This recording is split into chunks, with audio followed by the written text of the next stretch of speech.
What up, though, One Pride? This is the ROTL UK podcast, the podcast where One Pride goes worldwide. My name is Antony Fitzpatrick, and this is a special edition of the College Football Podcast. It is a watch-along for the Colorado at Houston Big 12 game, and yes, hope everybody's doing well who's joining in. I see Marbarker and Contrapastan are here already. Marbarker, why did I not hear about this cast mention promotion today? Basically, Marbarker, I've done this as a spur-of-the-moment thing. I put out a post a few months, well, maybe a month or so ago, saying that we were going to start trialling streams on college football days to do a watch-along as the games will go on, and, you know, to be able to, you know, sometimes come on the Saturdays and do some bits on there. It's just a place where I can just, you know, come in, we can watch some football, I can chat about it, and there's an opportunity to talk about more things, because me and Ryan on the main shows,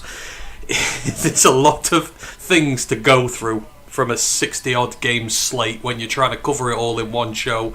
We went for 3 hours the other day, so, you know, we said we're going to start maybe trying these streams. I'm just simply trialing this out today and seeing what happens. But basically, this is a forum where you can just come in and you can chat about anything college football that's on your mind right now, and we'll chat as the games go along. So, you know, hopefully, you know, this will be a lot more organised next time, but because I've just got home from work, I was unfortunately missed the Bears preview earlier, which is a shame, because I hate the Bears and I love talking trash about the Bears. So, yeah, but I thought I want to do this because I'm going to be at work all day tomorrow. I'm pretty much going to miss the Saturday slate tomorrow, and we're already a quarter of the way through the college season now, or we will be after week 3 is done. We'll be a quarter of the way through the regular season. I don't want to try and get these going, so yeah, that's basically it, Contrapastan. Watch-alongs do draw some random people, help you grow the audience a bit. That's what I'm trying to do. I'm trying to get more people onto the show, because me and Ryan put a lot of effort into those shows, and the audience has stayed consistently small over the years. So just, you know,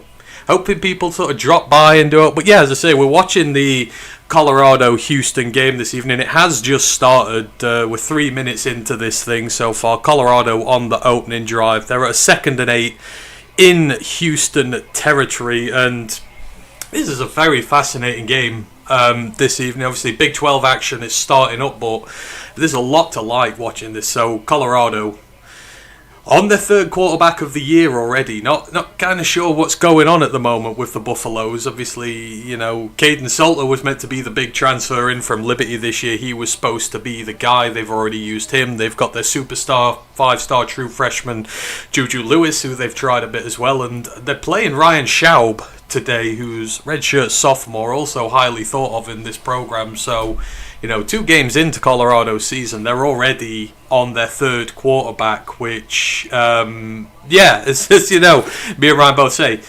not good when you're using so many quarterbacks early in the year. You want a bit of consistency on it, but of course, you know, they lost their opener, so they're trying the new guy. And in Houston, there's a lot riding on this Houston team this year. They have not taken the move to the Big 12 very well thus far. You know, BYU have had success. You know, a lot of the other teams who've come into the conference have had success. Houston and Cincinnati are the ones who've struggled, but they have put a lot of money into the team this year. Obviously, Willie Fritz coaching there now, former Tulane head coach. He's won conferences. He knows what it's all about. So money's in there. And then, of course, Connor Weigman, the new quarterback there. I have said a lot of good things about Connor Weigman, the former high 5-star recruit for the Texas A&M Aggies. I used the words Connor Weigman and Heisman last year at some point, and because of injury and the performances of CJ Morris, I think it is over there, he's lost his spot here. He's transferred out, but this Houston team is really good. I'm looking forward to seeing the offense here. Obviously, Connor Weigman's in there. Tanner Koziel, the huge tight end, the Mac transfer, his stock probably going out of the moon this year if he can have a good one. So looking forward to this. They're just on break currently. Colorado's still driving. But yeah, this is hopefully going to be a thing. Hopefully me and Ryan will be able to do these on a Saturday when all the games are going on, and we can sort of keep an eye on everything and talk about things as they happen, because so many things happen in these games, and I'm sat watching them. Like, I spend 4 or 5 nights a week up watching these games, stupid o'clock in the morning, enjoying them all, and then by the time it gets to the college pod the following Wednesday, you forget half of the stuff that happens in there, and trying to convey the game, it's not as easy. So, hopefully, doing these, we can talk about things in the moment and discuss more. And if there's anything you want us to do for the main show, it gives us time to prepare. It's like kind of a brainstorming session, really. So we'll see how it goes. But yeah, I'm looking forward to this. It's nice to share it with some people, because usually I'm just sat in my room watching college football till 4 a.m, just me. So hopefully this will be good fun. But yeah, anything you want to ask, anything you want to say as the evening goes on, just let me know. Contrasting goes, I don't know anything about Houston, but their D is playing hard. Yeah, as I say, some good money has been put into this Houston team, so I'm expecting bigger things from them this year. You don't hire Willie Fritz and you don't bring in Connor Weigman if you're not looking to win now. In terms of, I can get the depth chart up here and we can go through some of the players, because again, this is a chance for me to learn about some of the teams as well, because obviously you can't know everything about all 136 teams and FCS as well. So, but yeah, Cougars, a lot of transfers in this year. So as far as their team goes on offense, 1, 2, 3, 4, 5, 6, 7 of their offensive starters are transfers, and 1, 2, 3, 4, 5, 6 of their defensive starters are transfers. So yeah, and a lot of the depth of transfers in this team. Not many people kept over from the previous regime that went bad this year. Colorado in a 3rd and 12 at the Houston 48. Straub drops back, rolls out, lovely throw down. Oh no, missed his target by a mile. No, thought the throw was good spiral on the throw, but yeah, that Houston defense covered up really well there. This is 4th and 12. It is going to be a punt and not the start that Colorado wanted on the road. Dion not looking too impressed at the moment, and we're going to get to see the Houston offense, which I'm really looking forward to seeing. As I say, Connor Weigman at quarterback. He is going to be, I'll just make sure there. Where were we? Got WhatsApp up. So the punt is... Oh, what a punt. Was that down at the 3? Oh, special teams there. Down at the 3-yard line. That is not going to be easy. Bounced on the 1. Came back in slightly favourable bounce for Houston, but only comes out to the 3. That is one of the most perfect punts you'll see all weekend. So good on special teams for Colorado after the offense falters, and Houston going to have a bit of a hole to dig themselves out of here. Hopefully you can't hear my TV over this, but yeah, that's absolutely fantastic. As an aside, Michigan State's punter is putting up generational numbers at the minute if we're on punting things. But handoff in the backfield, big gap, 8-yard run to get Houston out of a bit of bother there. They're out towards the 10 now. Going to give Weigman a little bit of time to work. So, Weigman's stat numbers are up here. 3,041 pass yards in his career, 61% completion. That is not bad, but 23 pass touchdowns, 7 interceptions, 3-1. Not the greatest numbers in the world. He needs to up those. He needs to up those numbers just a little bit. Stays in the pocket, throws a screen, easy conversion, all the way out to the 26. Really good play there. They've soon got themselves out of bother. This Colorado defense not off to a good start. The screen's out. The blockers hadn't got out in time. Number 44. That is their running back. So they're at the 27 now. They've got a fullback in. We all love the fullback. Handoff. Stuffed after 2 yards. Mama goes, Minnesota playing Cal next. Both teams undefeated. Will Minnesota win out? That's one of the games I'm looking forward to most this weekend. Minnesota and Cal. two young teams, two emerging teams who had their moments last year. Minnesota especially, I think they've looked so good to start this year. That defense is humming, it's looking great. Its playmakers are already playmakers are already doing well. Anthony Smith, Coy Perich, all these guys, they're they look good. I think that Cal offense might struggle against them. You've got the young true freshman at quarterback. He's had a hell of a start to the year as well. So, if Minnesota need to stop him from getting going.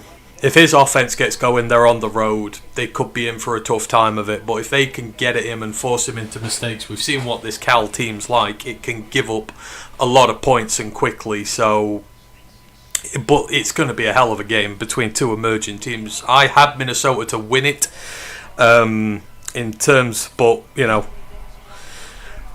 this Houston offense is moving, man. They're already up to the 44. Another completion. That is Koziel. So Tanner Koziel, the number 9. Look how huge he is. He's about 6'8". That wasn't even too much of a bad route either. Just stops, turns, grabs the ball, gets an extra few yards, takes 2 guys to take him down. He is absolutely huge. They're putting him at fullback currently. So interesting use of the massive tight end. But you can see him there. His pass blocking really good. Deep throw. Oh, what a catch! Deep shot down the field. Houston are moving. Thomas, number 0, the receiver. You want to wear that number 0. You've got to act like you want to wear it. And the throw from Weigman, that's perfect. Little out in front of the guy, but only the receiver can get it. He's going deep again to the end zone. Broken up. But there is a flag. Is this pass interference?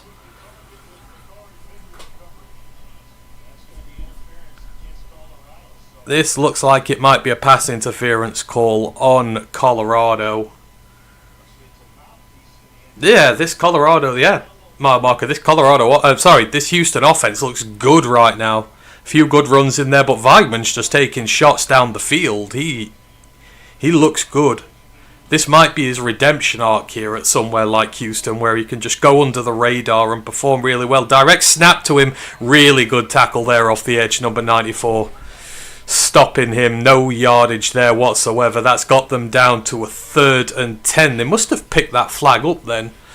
But there was definitely a flag thrown. I thought it was going to be for DPI. But yeah, the flag got picked up. So out of nowhere, Houston in 3rd and 10. 8 plays, 63 yards. Gone nearly 4 minutes here, but they're at the 34. So it's going to be a long field goal. You at least want to get a chunky yardage here to get into range. Right tackle got absolutely rinsed there.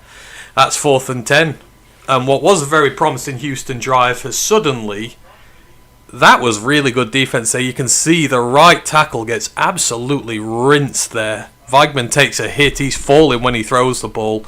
Receiver had no chance there. And we've got an injury. David Ndukwe, one of the offensive linemen. That's not good.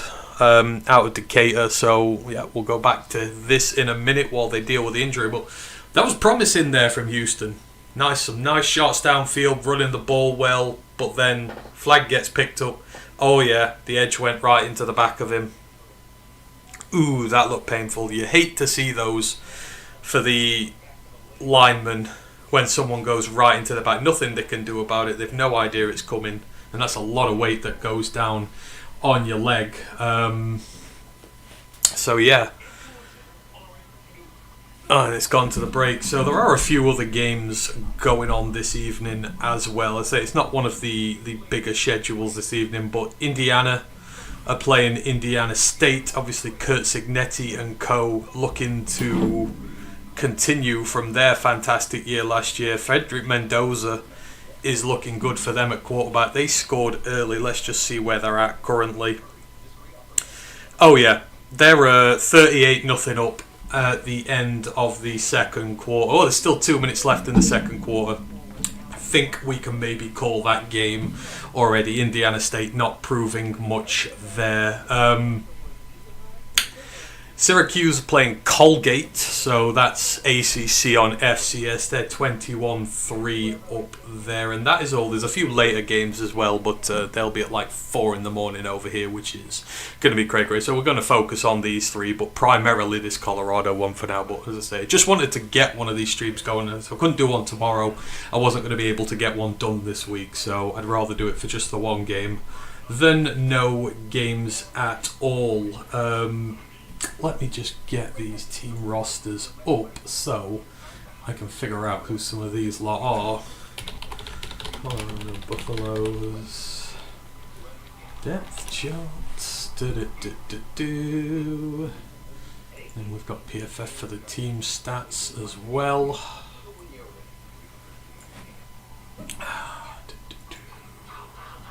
Yep, that was nice contain on that drive indeed. It's nice to see. Mind you, Feigman's not really too much of a rushing quarterback, so he can move in the pocket when he wants to, but for the most part he's stand and deliver. But he's a hell of a good quarterback.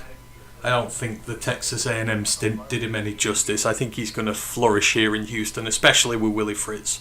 The amount of success he's had with quarterbacks in recent years, I think he's going to benefit. And having a massive 7-foot target like Koziel's not going to hurt him either. You're going to see Koziel probably have 8 or 9 receptions tonight. He probably will a lot of games this year. Quarterback's best friend, the massive tight end. Oh, let's just have a look in on Indiana and how they're doing. As I say, they are 45-0, sorry, to the good. This is absolutely insane. So there is 1 minute 51 seconds left in the first half of the Indiana game. Fernando Mendoza is 19 of 20 for 270 yards and 5 touchdowns. The man has thrown 5 touchdowns already, and it's not even the end of the first half. I assume he's going to be pulled at the half, because if he carries on like this, he's going to go, and he's got a rushing touchdown as well, so he's responsible for 6 touchdowns already in that game. Omar Cooper Jr., 9 receptions for 149 yards and 3 touchdowns, having himself a day, obviously. One of the cupcake ones for Indiana here, but you've got to beat them, and there are a lot of teams who have been struggling. This is a shame. Number 77 for Houston on the offensive line. Where is he? David Ndukwe, listed as the backup left tackle here, but he's playing starter. He is getting carted off, been rolled up on from the back, and you never like to see the cart out. It's such a shame, that is. And we'll see how they adapt to that, but yeah, not easy losing. There's 7 minutes left in the first quarter, so only 8 minutes into the game, and that's already one of the linemen off. He hasn't. That looks like an air cast on his leg, or if not, heavy bandaging, which is, yeah, you don't want to see that. Houston are going to punt away here. Are they going to punt away? What are they doing? It's a 52-yard field goal attempt, actually. So we'll see who is their kicker. Ethan Sanchez looks like the kicker is here. The kick is up. That thing is huge. Oh, he got it. What a kick that was. 52 yards, absolutely nailed that one through the posts, and that got some elevation on it. That thing was above the stadium, it felt like. It always had the legs for it. Great kick there. First points of the game. Houston up 3-0 with 6:42 left in the first quarter. Big ups for special teams there, and the Cougars strike first, so that is 3-0. So yeah, very quickly back to that Indiana game, 45-0. That one looks like it's over already, and I assume they're going to bring in the backups very quickly. Indiana State have 10 yards of offense, 10 yards through the air. They've got 1 first down, and that's it. Indiana have got nearly 400 yards of offense already. They're going at 11 yards per play. That is what you call a one-sided ass-whooping. Dropping on the Syracuse game while we can. Syracuse playing the Colgate Raiders out of the FCS. They're 3rd and goal at the Colgate 9. They're up 21-3 currently. Still 10 minutes left in the second quarter there. In this game, Colorado, we have a return. We have a very good return up to the 30, right out the back of the end zone as well. So gutsy call to take that one right out the back of the end zone, get it back to the 30, but some decent starting position here, and Ryan Straub will go to work again, see if he can get it going. Obviously, not easy for the new quarterback in Colorado this year. They lost their top 4 receivers last year, all of them to the draft, all of them playing in the NFL now, or fighting to still get on practice squads. But Jimmy Horn's got himself on a roster, I believe, as an undrafted free agent. So these guys, that's a lot of talent lost, and you've got to replace your entire receiver core. It's not easy for a quarterback starting for the first time. So say they're starting at the 30, snap, handed off, nowhere. Absolutely nowhere. Nearly back to the line of scrimmage. That is number 5 on the Houston defensive line. That is Carlos Allen Jr., the nose tackle, with the run stop there. And this has been Colorado's Achilles heel ever since Dion started there. They've just not been able to run the football at all. You've had fancy quarterbacks, you've had fancy receivers, but you've just never had the run game. Staub drops back. It is a running back screen. Hey, he's doing fair. I think he gets about 9 there. He may have even got... No, down to third down. About 8 or 9 yards on the running back screen.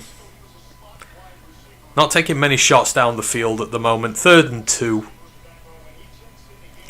Would expect them to try and run this over here and get the first down.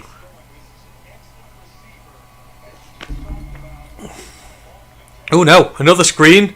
Oh, it's dropped. Oh boy. That was a quarterback throwing way too quick there. He was not looking comfy in the pocket at all. But it was a bad drop. Yeah, this Colorado offense hasn't got it at the minute. 4th and 2, and they are leaving the field. They're going to punt. And that is not ideal. Colorado's defense is better than people think, but the amount of time it's on the field, because the offense either scores insanely quickly or goes 3 and out so quickly, was always its downfall. Especially last year, where they got to the business end of the year. This is that good punter. Punt is to the 21 to Houston, and Connor Weigman will come out again very shortly.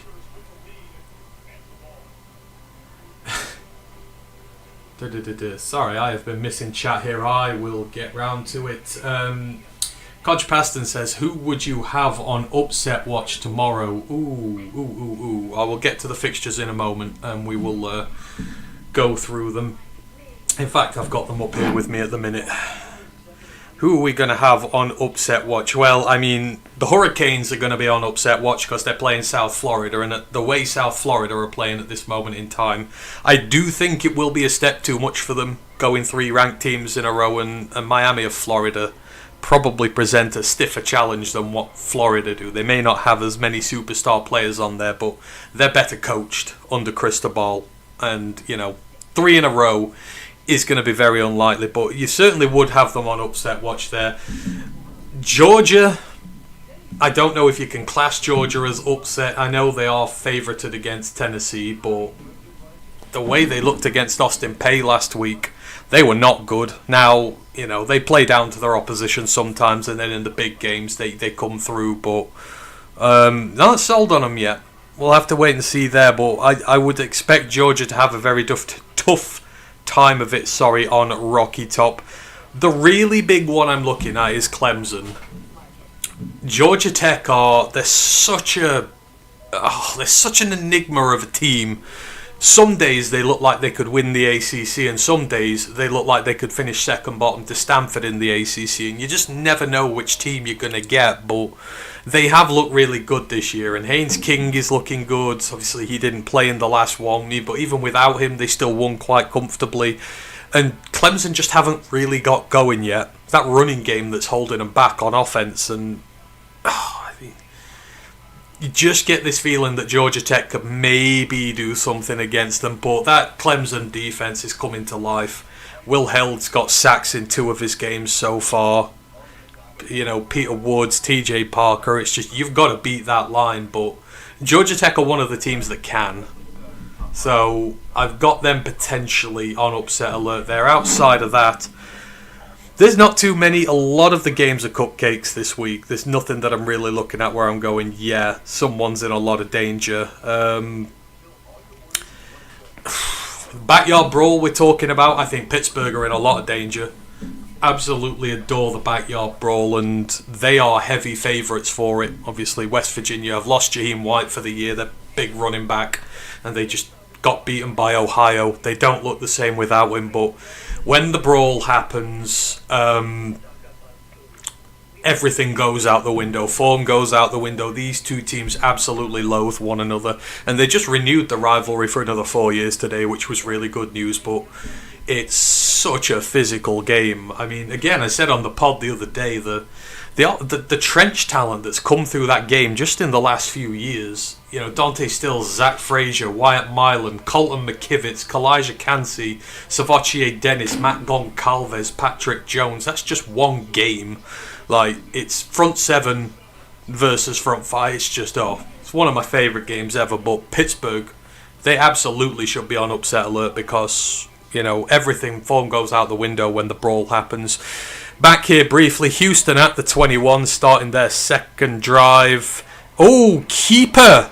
Oh, he's gone! Connor Weigman keeps the ball at the 50, the 40, the 35. And he has wheels. When he wants to use them, he has wheels. You don't see it too often, but look at the blocking there. The fake handoff beats the edge. Really good blocking on the perimeter, and he is gone. That's really good pursuit from number 23 on Colorado. But that is a huge chunk play there from Connor Weigman. He's got them down to the Colorado 30 already, and you know, just all these flaws we've seen from Colorado over the years are still there. Run through the middle for about another 6. They're grounding and pounding now. They're going tempo. They're forcing Colorado on the back foot. They're not subbing out, so they're making these D linemen tired. It's just, yeah, Deion's a great coach. He is an absolutely wonderful coach. But man, the same problems persist with this program. The run game on offense, the run defense on defense. Just, you've got to fix them. I don't know whether you're recruiting the wrong guys, whether you're training them right. You've got enough guys there. Throw away from Weigman. Comes down to a 3rd and 5. There was an unmarked blitzer there who came in for him, rolled out, got rid of it, no danger. I mean, he's looking so much better in terms of his ball security. I mean, he's only thrown 7 picks in his career. He's usually pretty safe anyhow, so yeah, just get rid of that. But your 3rd and 5, you're going to get a minimum of a field goal here, but you really want to put the knife in. Colorado have started slow. Put as many points on the board as you can. They're at the 25, roughly. Gunners looking. Ooh, oh my word, catch! He just moonballed that thing in the air. That was wobbling all over the place. I'm not sure how deliberate that was. That is Thomas again, the Houston receiver. He's got a couple of catches on the night. Now, that is one of the most ugly throws you will see all weekend. He's retreated into the pocket. He throws a wobbler up in the air. It's caught, but there is a penalty flag here. Who is this on? It's on Colorado. Roughing the passer. Uh-oh. Oh, yeah. Oh, how stupid are you there? The ball's gone. He just pushes him in the back. You can't touch a QB nowadays. Don't be doing that. That's just silly. So, new set of downs. 1st and goal at the Colorado 4.5 line. You expect they're going to try and run this one in here. I wouldn't be surprised if Weigman kept it. Nope, handoff to the running back, and touchdown! Straight in. Told you they were going to run this thing right in the middle. Just bulldozed it through. Dean Connors, the running back, a 4-yard rushing touchdown. And that is 9-0 to Houston. And this is very early in the game still, but this is looking very ominous for the Colorado Buffaloes. They're just, this run defense is still lacking so badly. And they've got good pass rushers and that, but while you're running the football all the time, absolutely contrast. And that was a good push down the middle there. kept his legs churning, and they just collapsed that interior pocket there, and that is just silly play there. There is a review going on. Why is there a review? It feels like VAR in football. It feels like every touchdown is reviewed nowadays. I was watching the NC State game last night, and there were so many reviews in that game. I was up so late watching that. It got to about 4 a.m. The NFL game, the Packers game, was just about finishing at the same time, and it had kicked off an hour later. So, where are we? Run through the middle. Oh, is he down a little short? It looked like he got directly in. Where is he? Where is he? Where is he? Oh, there he is. Yep, he's in. He's in. I can see why they took a look at it, but yeah, he's in.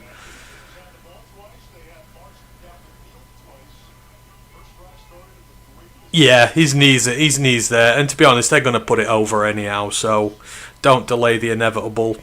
PAT's coming up, 9-0 currently. Are we going down the middle?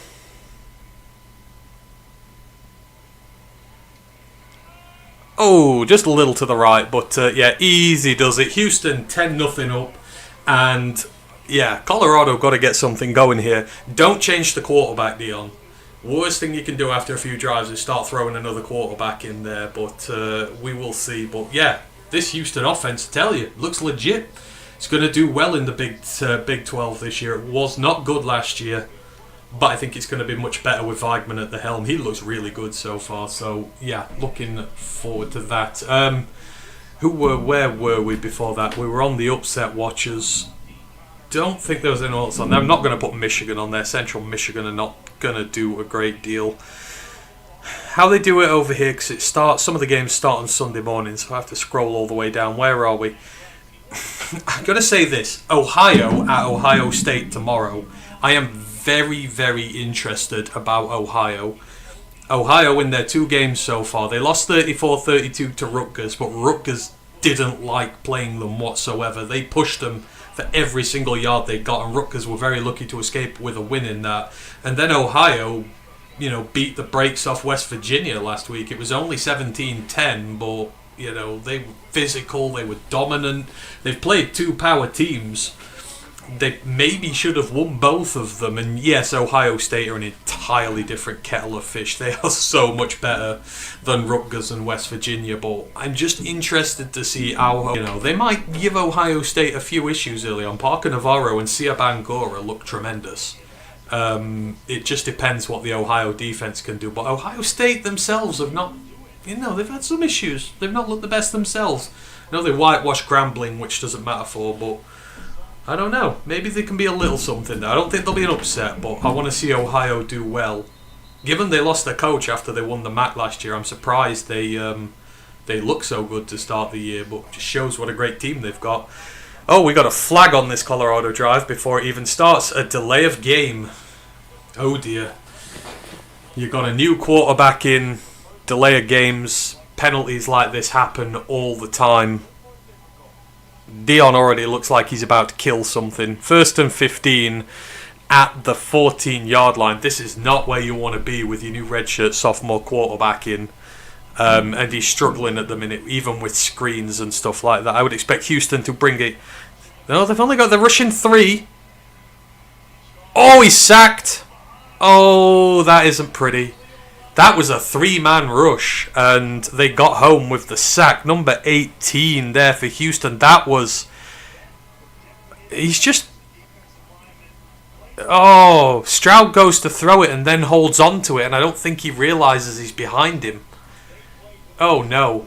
No, don't like that at all. That was on the sack for Houston, when it allows me to do what I want to.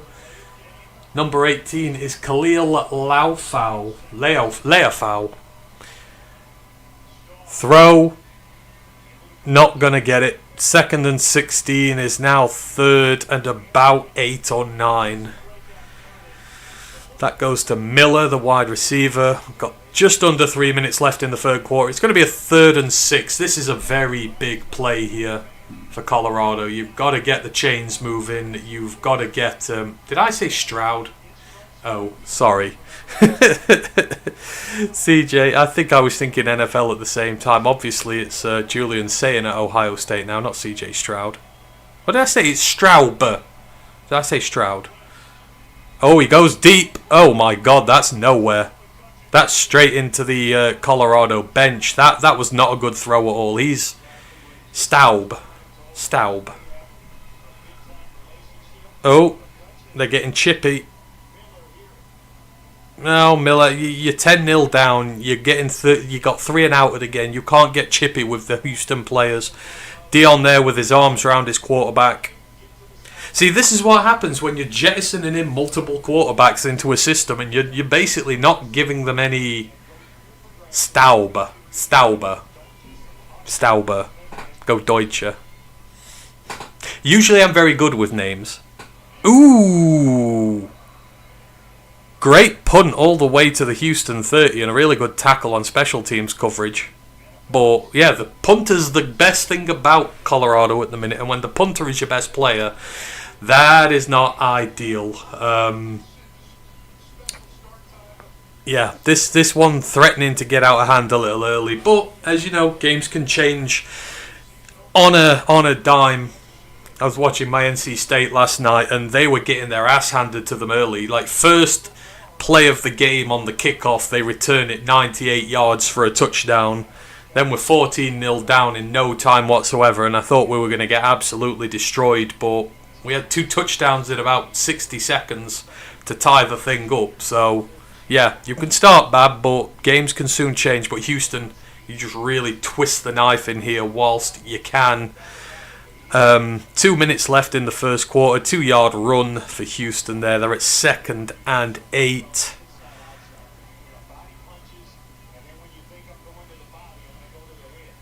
Weigman with a running back there. Fake handoff. He rolls out. He's looking.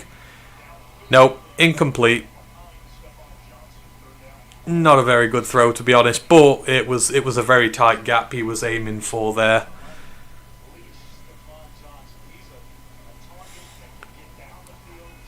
Huge 3rd and 8 here for Colorado. You can get Houston off the field, then you can get yourself back into this game. You cannot let them convert this. This is what you've got to stop. These are the back-breaking plays for you on defense if you can't get this. Oh, to number 5. Oh, they're going to complete it. The crosser over the middle. There is a flag all the way to the Colorado 40. Colorado best pray this is a flag on the offense. It's just a simple crossing route over the middle. And they've taken it nearly 30 yards. Let's just see what the flag is.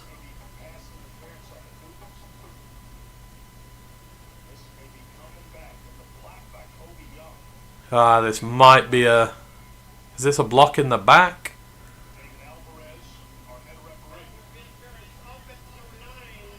Oh.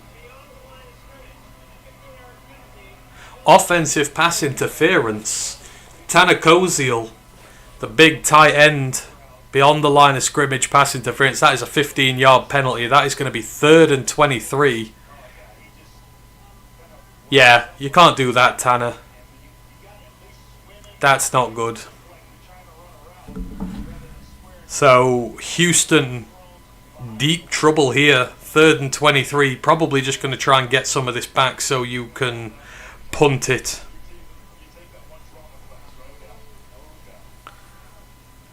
I'll check your question in a minute, Contrapast, and I'll just get this drive out of the way and then we'll talk about possible draft prospects in this game. There are a couple. Might be some more, but there are a few on my radar. Oh wait, they're reviewing.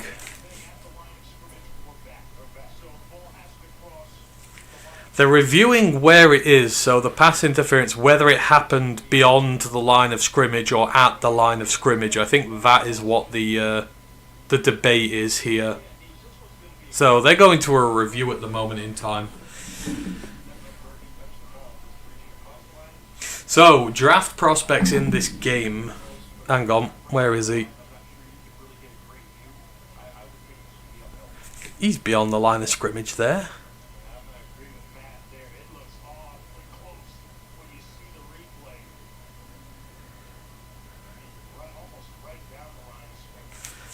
know how that's OPI. Nope, they're still taking a look at this. In terms of draft prospects in this game, as I mentioned, Tanner Koziel will be the big one here. He's in his senior year. This is year 5, so he had 3 years at Ball State before coming to Houston. So this is his 4th year. Whether he is going to declare or not, you would assume so, depending on the year he has, but it's a good career for him. He's played in 38 games so far, 176 receptions for 1,622 yards, 19 touchdowns, a couple of rushes in the arsenal there as well, and he's pretty decent when it comes to his blocking. So Koziel will be the big one who's declaring this year in terms of, could be right up there. In terms of the tight end class, the tight end class at the minute is a bit meh. I don't know who's declaring this year. Justin Jolie should declare. He should be tight end 1 in this draft without shadow of a doubt. There are no better tight ends in the country than Justin Jolie. But Koziel will be up there as well. And his size, people will love him. Let's say he's about 6'8" or 6'9". He's absolutely huge. For Weigman, I don't think Weigman's going to declare this year. I wouldn't if I was him. I don't think he's had enough starting experience, and I would keep him longer. He's still a little bit raw, and I don't know where he's going to be in his draft stock at the moment. You're probably looking in day 3 currently, so I think if you can win yourself a Big 12 championship at Houston, if you stay there a couple of years, you do that and really, really boost your stock. Call has been made.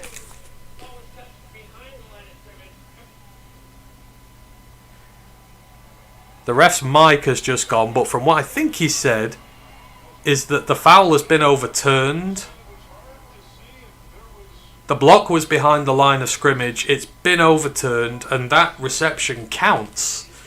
So from being at a 3rd and 23, Houston now find themselves at the Colorado 40. Oh, Deion Sanders does not look a happy bunny there. If a look could be shot through somebody. Ooh, that's tough there for Colorado. That would have probably been the stop they needed at 3rd and 23, but the flag has been picked up. Houston are going to take it at the Colorado 39. You just have the feeling now they're going to get a touchdown on the back of this just to really rub the salt in the wounds, or at least get some more points. Man in motion, handoff to the running back. Oh, he's hit a gap. He's broke free at the 30, gets down to the 24, and man, Houston are blocking like absolute champions here. Look at that. You got the man coming across in motion, just sealed, absolutely struggling to stop anything against the run here. Handoff again, why not? Crease through the middle, about 4 yards there this time, but still, 2nd and 6, those are the positions you want to be in. Opens up the play action for you. Feel like Weigman might air it out this time. Got 40 seconds left in the first quarter. They're going to have to get off at least one more drive. It's 2nd and 7, but it's a short 7. Let's see, are they going to have one more rushing player, or are they going to take a shot at the end zone? They're just within the 22 here, just banging on the door of the red zone. Now they're going to run it again, and it's going to be stuffed for a yard loss. So that is going to be 3rd and 8 at about the Colorado 23, and that'll be it for the first quarter. Not good for the Buffaloes. Houston 10-0 to the good over Colorado. Has got to get better there as far as all that goes. Cougars.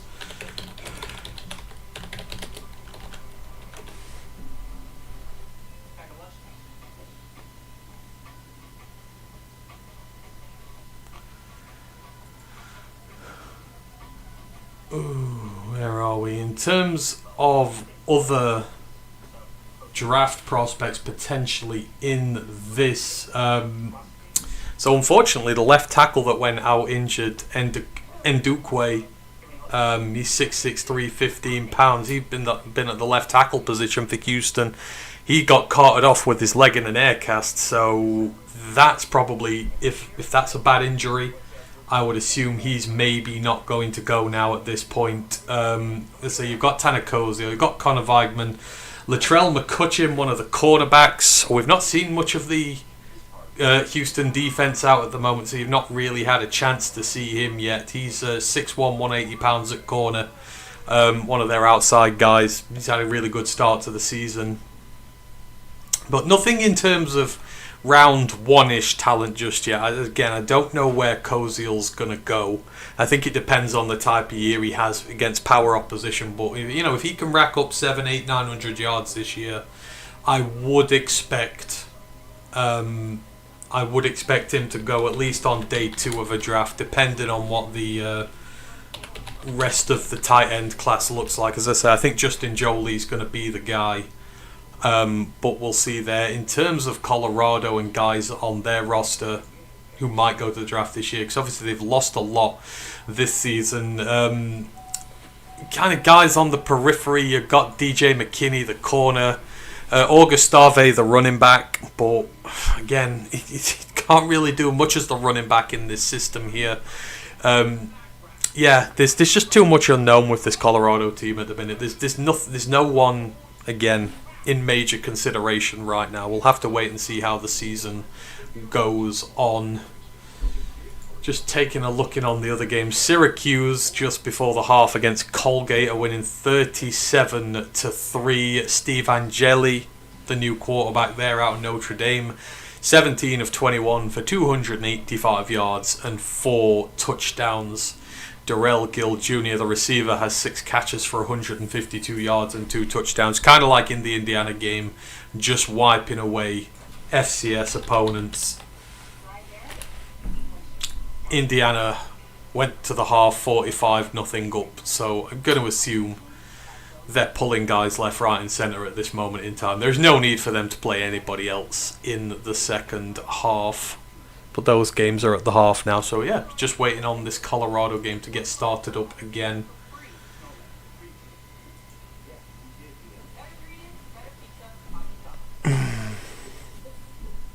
Speaking of, on this, this week we have had one game already, and talking about draft prospects, not for this year, but I know I'm a slight homer towards them because obviously I really like them. But watching NC State last night, there's a lot of draftable prospects on this NC State team. They look so good this year. They're already 2-0 in the ACC at the minute. They've beaten Virginia. They've beaten Wake Forest. And while it's not the creme de la creme of the conference at the moment in time, you've got to beat who's put in front of you. And in the Virginia game, they were absolutely wrecked on the ground in the first half. Looked like we were going to lose that. Adjusted at half time. Defense was amazing in the second half. The offense came back and they won, and it was the same in this game. Wake Forest were 14-0 up in no time at all. And I thought the worst, because they looked really good, but then they adjusted. Let's say they got 2 touchdowns in a minute, which was great. A 42-yard big man touchdown from one of the defensive tackles, which was absolutely tremendous. We love seeing the big guy defensive line touchdowns. I'll get back to that in a minute. 3rd and 8, Houston, drop back. Weigman tries to go through the middle and he gets sacked.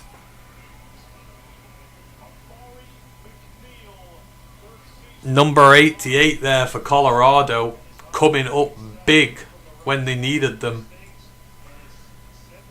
88 is Amari McNeil. Don't know if Aleem's got any younger brothers. This is about the 25. It's a 43-yard attempt. This kid's already knocked one in from 52, so let's see how he does here. Snaps good, kicks up. Oh, perfect. Absolutely perfect. Right down the middle. Field goal Houston. 13-0 Cougs, and very early, and they're playing Colorado, but the Cougs look very good this year. This kicker, keep an eye on the kicker if you're looking for a kicker on your NFL roster. So yeah, 13-0 there. But yeah, anyhow, back to the NC State game. CJ Bailey at quarterback, redshirt sophomore. Hollywood Smothers at running back, sophomore. Hollywood Smothers, for me, is one of the best running backs in college football right now. He leads the entire FBS in rushing yards, although he has played 3 games. now, but he looks like $1 million. He's at like nearly 400 rushing yards already, averaging about 10 yards per carry. And every time this team's needed him, when they were down 14 yesterday, they didn't take the ball out his hands. They gave the ball to him. 170 yards, I think he had in the game, and there was just absolutely nothing that Wake Forest defense could do to stop him. Just the speed, the change of direction. He's gonna be a high draft pick one day. Hollywood Smothers is. He may even be running back one in whichever class he goes into. It won't be till 2027 at least.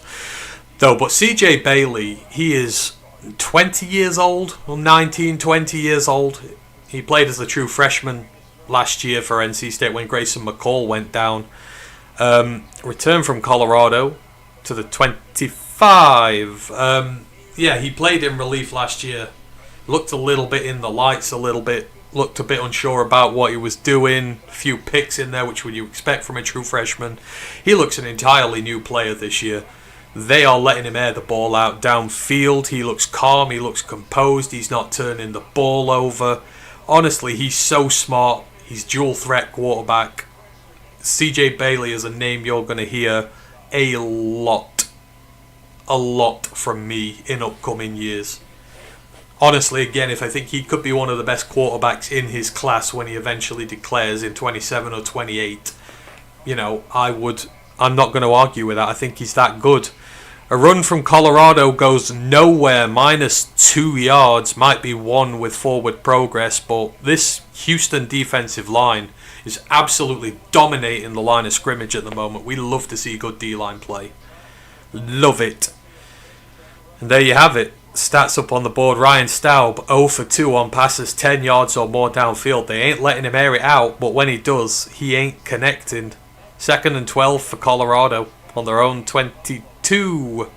Staub drops back under pressure, rolls out, goes to throw, keeps it. Very awkward dive down, gets about 3 or 4 yards, but already drive's only just started and they're in a 3rd and 8, maybe 3rd and 7. Oh wow, the Tigers are getting mauled by the Marlins. That's not good. They've not shown the down and distance yet. They're 3rd and 7. So another 3rd and long for the young quarterback to get out of here. And they really, really need this. Drop back. Pressure comes. Throw over the middle. Nowhere near its target. Nowhere near. And off they go. This just looks so disjointed at this moment in time. Deion's shaking his head. They got nothing. There's no run game. The quarterback is just... He looks like a raw guy who's not really played before. Which is a shame. And he's going to get critiqued for it, which is... You just really don't want that. I feel sorry for the kid. You were quarterback 3 on the depth chart last week, and now you're starting and you're put in this situation where you're just getting absolutely hounded. Punt goes to about the 28. Another fantastic punt. Do not know who this Colorado punter is, but he has a leg to him. But yeah, Connor Weigman and the Houston offense about to go to work, up 13. Colorado, this defense is going to get gassed out so quickly.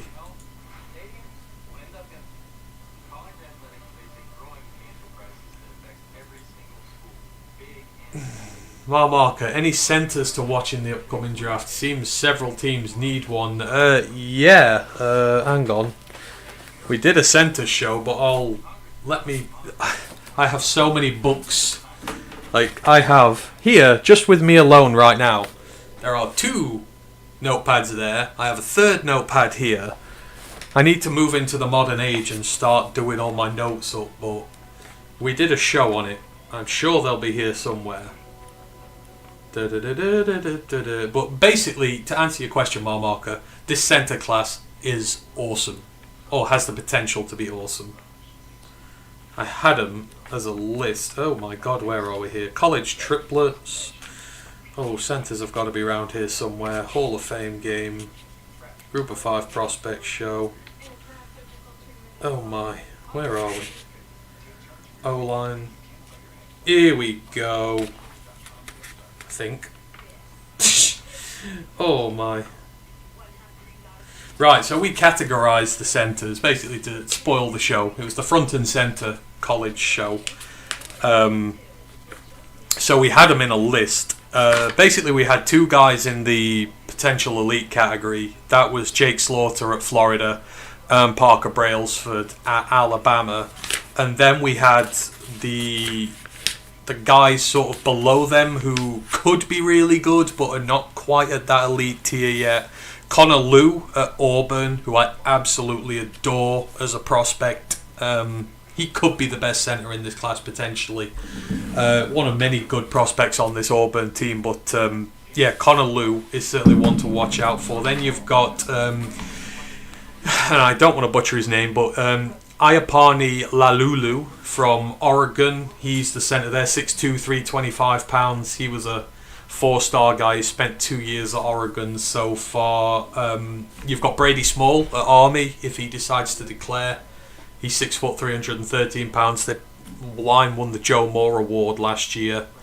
But I would expect him to declare. I think he's got the chops to be in the NFL. He's obviously going to need to learn the pass pro stuff, but for teams that are run heavy and like to run the football, he'll be a dream for them.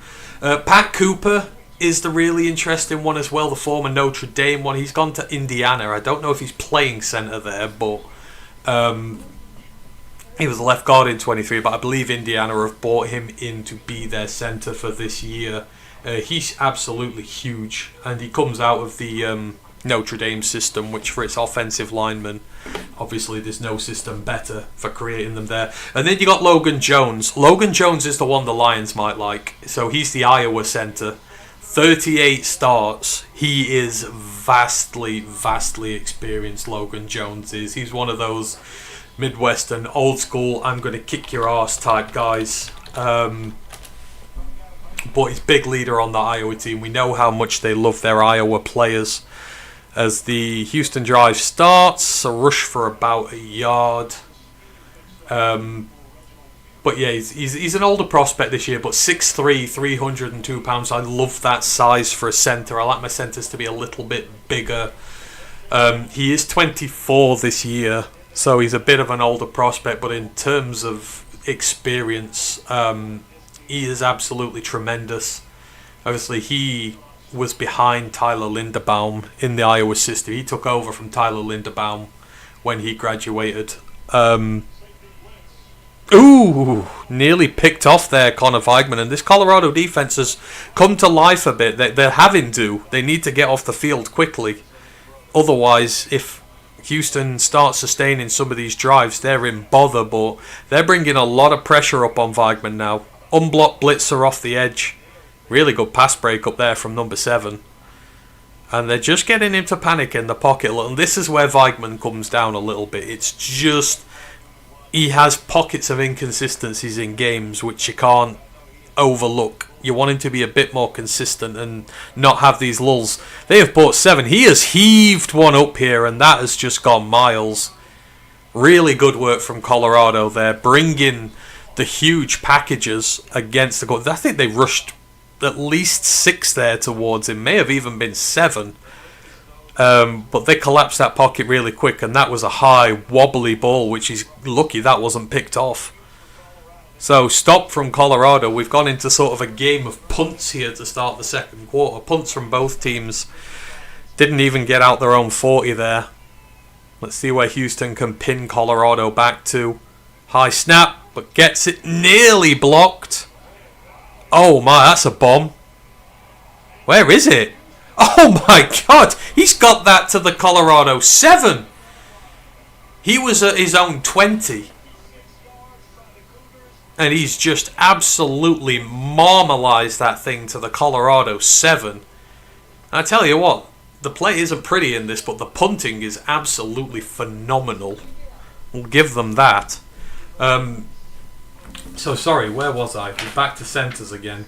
So yeah, that's not even all the centres. We've got a couple of group of 5 ones. I can't remember where they were. So yeah, Parker Brailsford and Jake Slaughter in the elite category. Logan Jones, Connor Lew, Yapani Lalulu in the sort of could be great, but not quite their tier. And then below that, you've got some of the potentially really good ones. James Brockermeyer for the Miami Hurricanes. He's had a fantastic start to the year.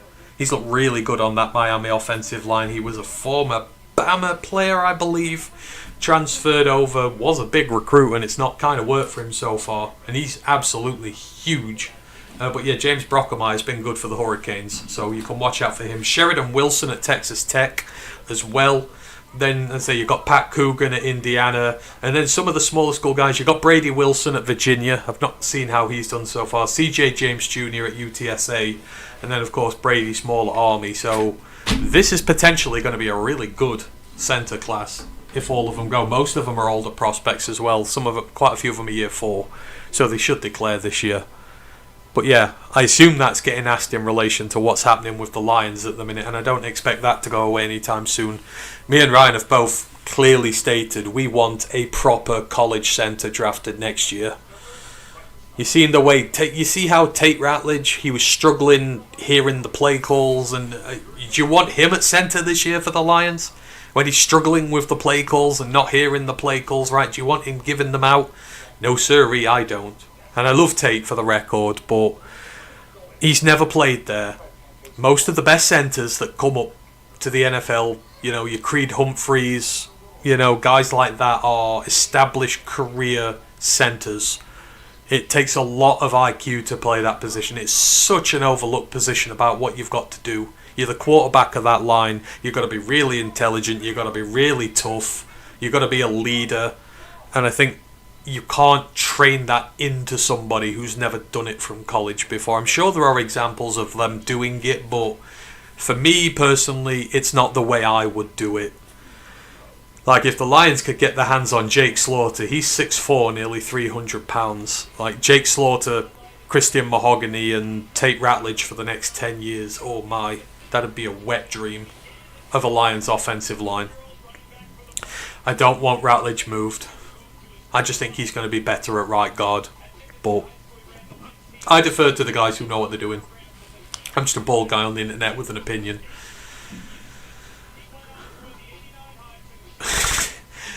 Contrapaston says, us and Iowa, never. Absolutely. But again, there's NFL teams fall in love potentially with, certain... Like me, I like college football teams based on players that I like, on schemes that I like, on coaches that I like. I have a preference towards certain teams because of how they operate and the prospects they produce. And, I would assume it's no different for the NFL. There will be guys who they're tried and tested, and they will know what they're getting. Especially the Lions, they dip to Georgia fairly often. They dip to Oregon, they dip to Iowa. Obviously Alabama, they dip to all the time. Looking back over the Lions draft history, Brad Holmes hates Group of 5 players. He doesn't like Group of 5 players at all. He's drafted more Canadians than Group of 5 players. Oh, Colorado down to 3rd and 10 already. A run for no gain and then a really high throw to the perimeter. Stauber, he has not got going at all. That pass was too high. They're short. This Houston defense has just been allowed to rally to the football. Oh, I saw you mention about my the snake at the bottom. I've not updated that, but I am proud of the notes I put in there. I've not created any new ones recently. I need to. But, yeah, I've just not had a chance because I came straight back from work to do this. Pressure in the... Oh. Again, he's in the end zone. Stauber is... There's a flag on the play, though. It's a really bad pass. What have they got him on? Could this be a big break for Colorado? Is this illegal contact? Or illegal touching?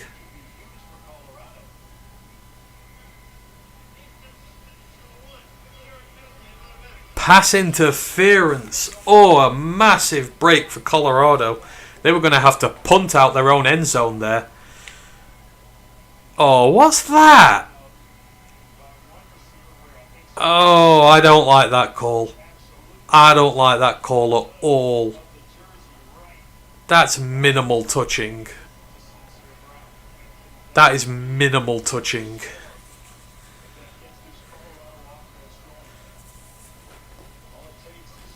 that's how you touch your grandma when you go to hug her. You just gently, very gently make contact with her. Oh, I don't like that. But new set of downs at the 22 for Colorado. Sack. Staub, well, I don't think it's a sack. Staub tries to run. Number 5 again on this Houston line. This is why I like watching these games. So, Carlos Allen Jr., the big nose tackle, this guy's making some plays on this line. When you keep seeing the same number and the same name all the time, you know you've got something. He is a big, beefy boy. Yes, he is, Contrapastan. Throws out, screen. Oh, that goes for like a yard. Uh-oh. Allen's hurt. He's going off. I don't know what's happened there, but he's not happy. He's clutching his ribs. He's clutching his ribs like he's got a stitch. This is just not pretty. That throw was really high and was for about a yard to the tight end. Colorado 1 of 5 on third downs. Average yards to go on third down is 6. That is not good when 3rd and 6 is your average third down. That takes a lot of the playbook, and that's like a 3rd and 8. This is Stauber. Oh, he goes this time. Oh, he's made it. I tell you what, that is a resilient play. That is there. Pocket collapses, stays calm, finds a little gap, hits the edge, stutters along the edge a little bit. Good conversion on 3rd and 8 in Colorado. It's not pretty.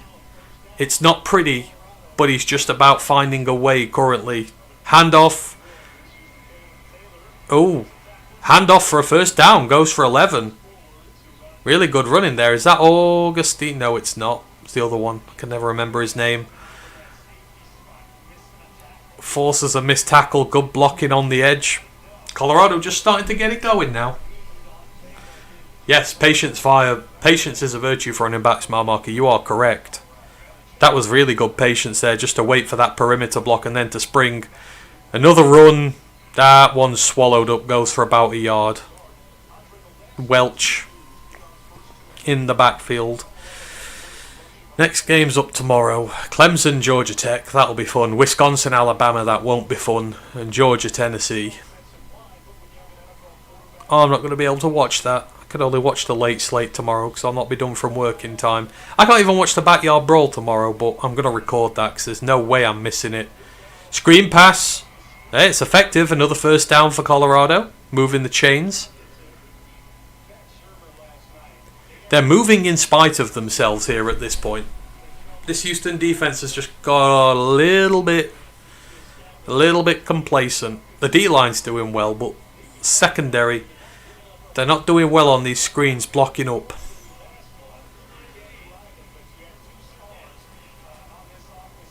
Contrasting goes, Slaughter, Mahogany, Ratledge is an elite name trio. Yeah, we'd need to think of something for that. Like SMR. Like shaking my head or shaking my... I don't know. There could be something there. We'll have to... We can hope. But I don't know if the Lions will go. Like, Slaughter's a projected first round pick, but I guess after what happened to Florida the other day, his stock may suffer with the team. Got another first down for Colorado. They're in the 40 now. They're starting to move. 9 plays, 55 yards this drive, taking up nearly 4 minutes, exactly what they needed. It's been tough going so far. They're at the 38.5 yard line of Houston. They need points here, even if it's just a field goal. You've got to take something away. Can't be scoreless going into the half. Run right up the middle. He is gone, and this is going to be a touchdown. 38-yard touchdown there for Colorado, and what a drive that was. Simeon Price, and I'm willing to bet he didn't get touched at all down the middle there. Look at that, waits for the gap through, doesn't even get touched. Oh man, there are 2 guys in the secondary there who just watch him walk through. That is disgusting. If I'm Willie Fritz, that is absolutely disgusting. From the second, those 2 safeties kind of... I don't know if they thought the linebacker was going to get him. He doesn't get touched.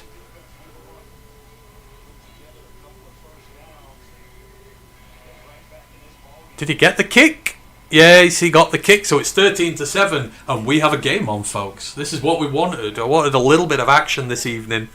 Didn't really want to participate in a blowout, because it just makes it so unfun, but I mean, that goes back to that DPI call right at the far end of the field. Colorado were about to punt out their own end zone, and if that DPI is not called, that drive's dead, and this thing's still 13-0, and Colorado and Houston would have had good field position. So yeah, just not the drive they wanted, but the drive that they needed, I believe is the quote that is used for that there. So we have a game on, folks. Houston 13, Colorado 7, and that run game looking very promising.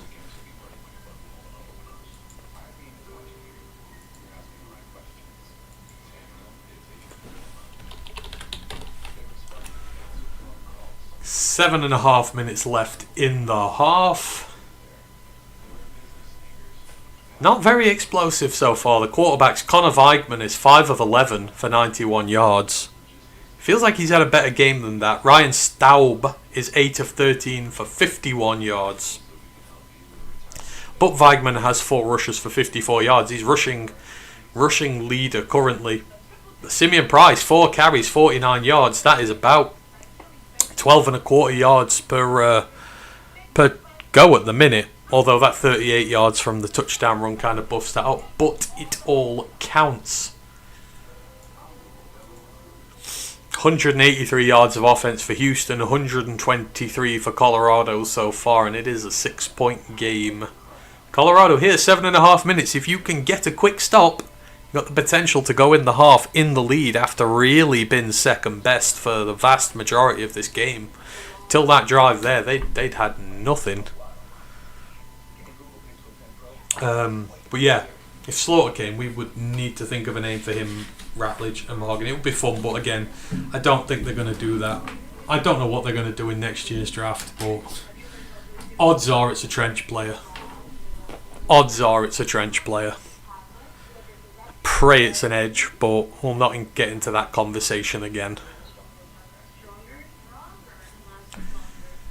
We're going to need one.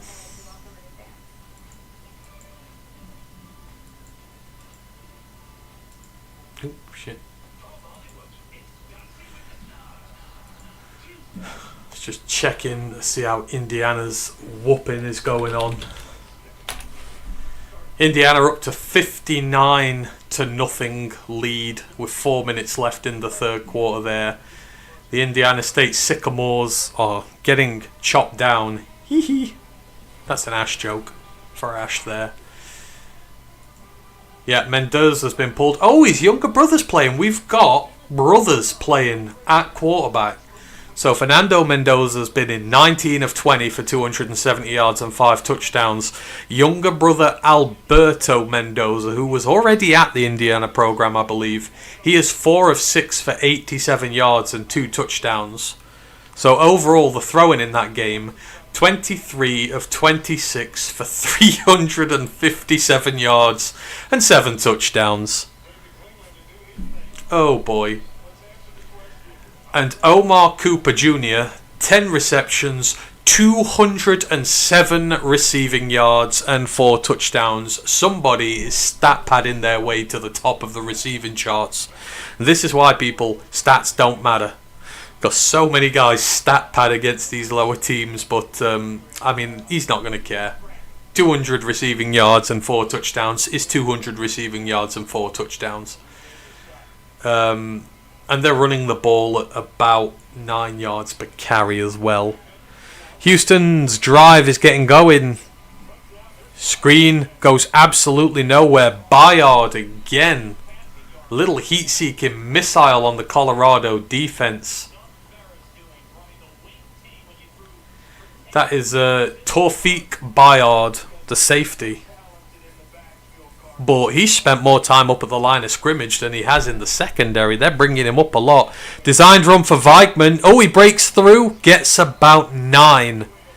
Much needed big play there for Houston. They're going to have a 3rd and long 1 here. Maybe a 2. Got to get this because momentum's against you now. Just use the quarterback, sneak it over. But yeah, 3rd and 1. 6:45 to go. Big third down here for Colorado and Houston. Colorado get the stop here. They are right back in this game.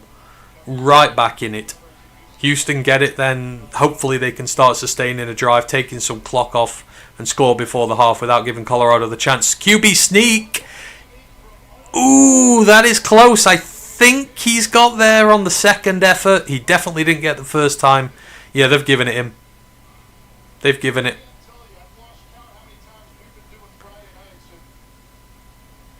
Oh, that looks like Coziel pushes him over. That is close. They might review this. I think there's a good chance they review this. It is 1st and 10. Nope, they're going. About a yard or two maybe on the run, but that maybe would have been better going to the outside. Don't get that sometimes when they hand off to the running back and they just run into the maul. Like, try hit the edge, man. Everyone was in the middle there. Oh, he got 3 yards in the end. He must have snuck his way through.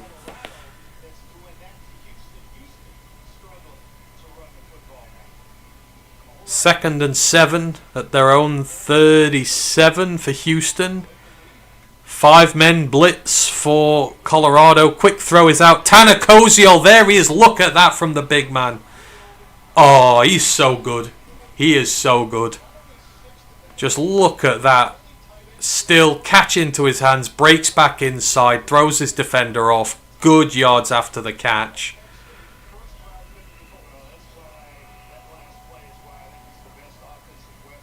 Oh, they're not even going to show it again. But yeah, that's your big threat guy there. That was lovely play there from Tanner Koziel.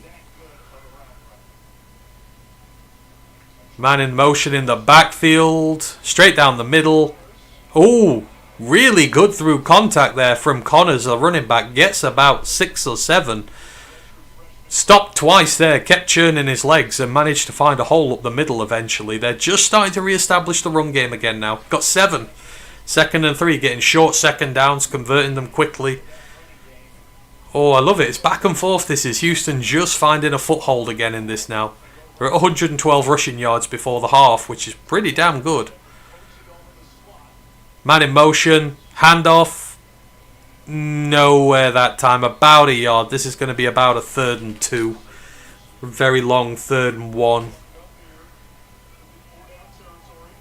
I mean, Houston certainly have a game plan here. Willie Fritz is trying to break the interior of that Colorado defensive line. He feels like that's where the weakness is. He's not trying to hit the edge. He's trying to go straight through the middle and break this thing down. 3rd and 2 for Houston. 42 yards over 4 minutes. This is not it's not the most explosive drive in the world. Weigman's going to run. Big gap. Had a blocker. Gets about 7 yards. Down to the Colorado 25. I tell you what, they are really using Weigman and his legs here. Texas A&M didn't used to do this too much. I don't really consider him to be much of a dual threat quarterback, but he's approaching 100 yards on the night now.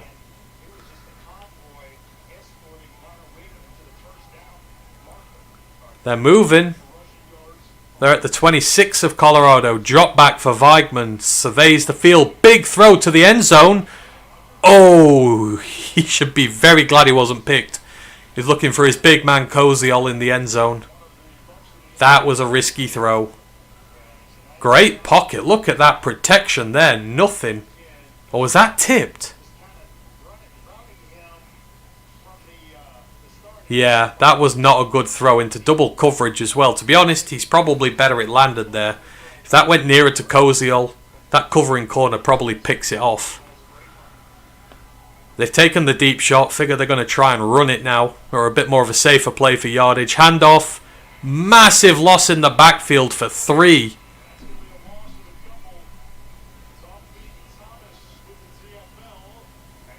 .95 Tore feet Thomas.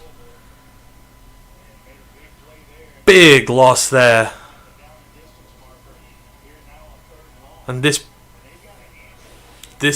Houston drive has been stopped in its tracks. 3rd and 13. You want to get 6 or 7 yards here, make the field goal easier if you can. They're at the 29. Need to get to the 16 if they want a first down.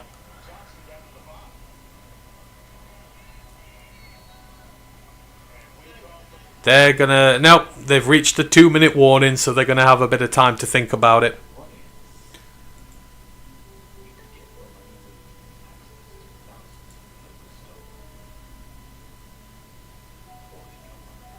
Hash also a tree. Yeah, indeed. My mark says keep it going, Houston. Yep, they need to. Don't know what the play call's going to be here. Feel like it's going to be a screen of some form. Try and screen, see if you can get a good chunk of this yardage back. Seems to be what they've been doing on the 3rd and longs in this one. This is entertaining. It's a bit more entertaining than I thought it would be, to be fair. I've got bears doing yoga on my TV screen. How fun.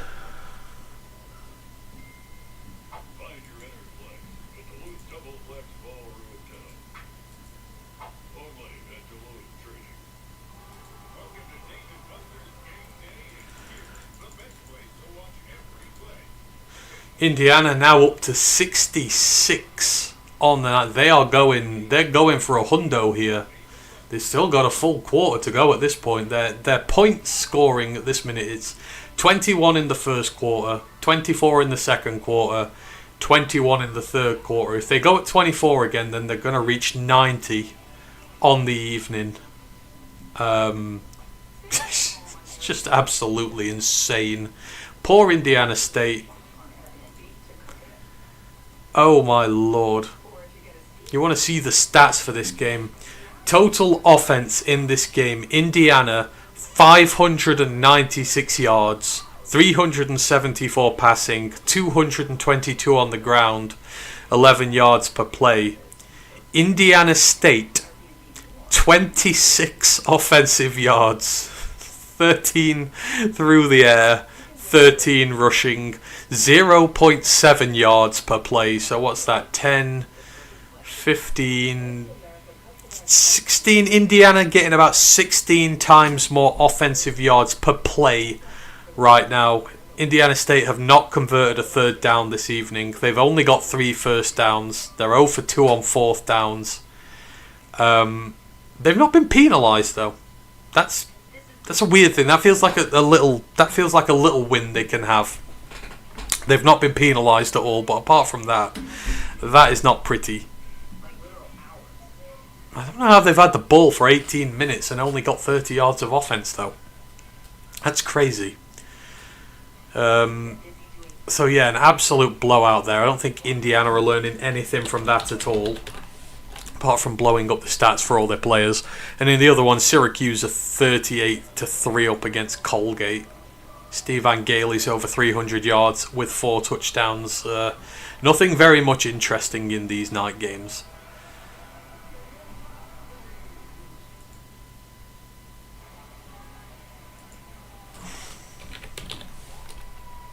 Ooh, got the wrong one there.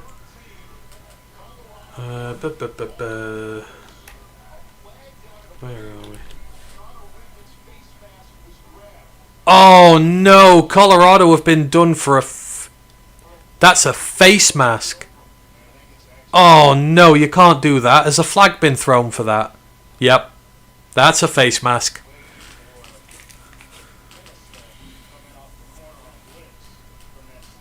Oh, that's a killer.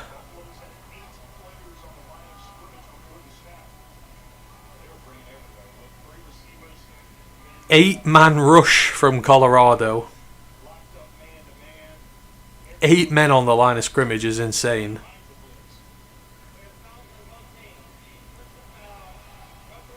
Oh, fouls on both teams.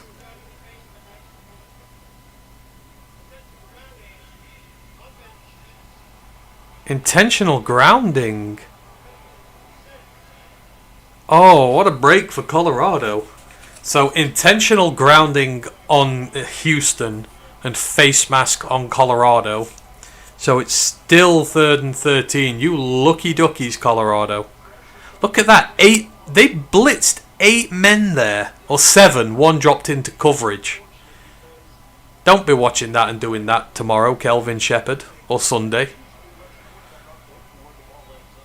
Speaking of, I did some analysis on the Lions' defensive line the other day, and oh my god, it was so bad. It was so bad. There's this play where they rush 6, and it was awful. Weigman is not sacked. He gets back to the line of scrimmage. He's tackled fairly this time, though. It's going to be 4th and 13. Houston going to bring the field goal unit out with 1:50 to play. So Colorado going to have a chance. It's going to be a chance for Stauber to show his qualities. They've got 1 timeout. They've got 1:50 left. Probably be a little less. Be about 1:40. Plenty of time to go down and get the touchdown.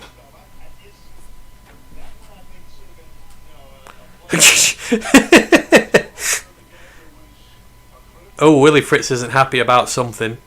He thinks Weigman got fouled on that last one as well. I don't think he did, though. And this clutch kicker's coming out. He's been nailing everything from everywhere. Weigman thinks he got... I must admit, when I first saw the tackle, I thought they might call something on it. But...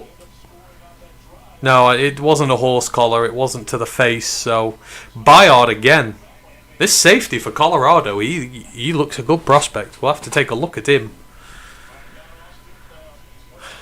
So, kicker is out. 47 yards. He's already hit from 52 and 43. So, he's been too hot. He's been too cold. Is this going to be right in the middle? Is he going to get 3 of 3 and do the full Goldilocks? Snap is good. Holds down. Nearly blocked. Oh man, these are sexy kicks. Right down the middle.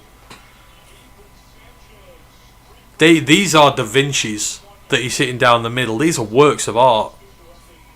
This Houston kicker, he is absolute legitimate. So that's 16-7 to Houston.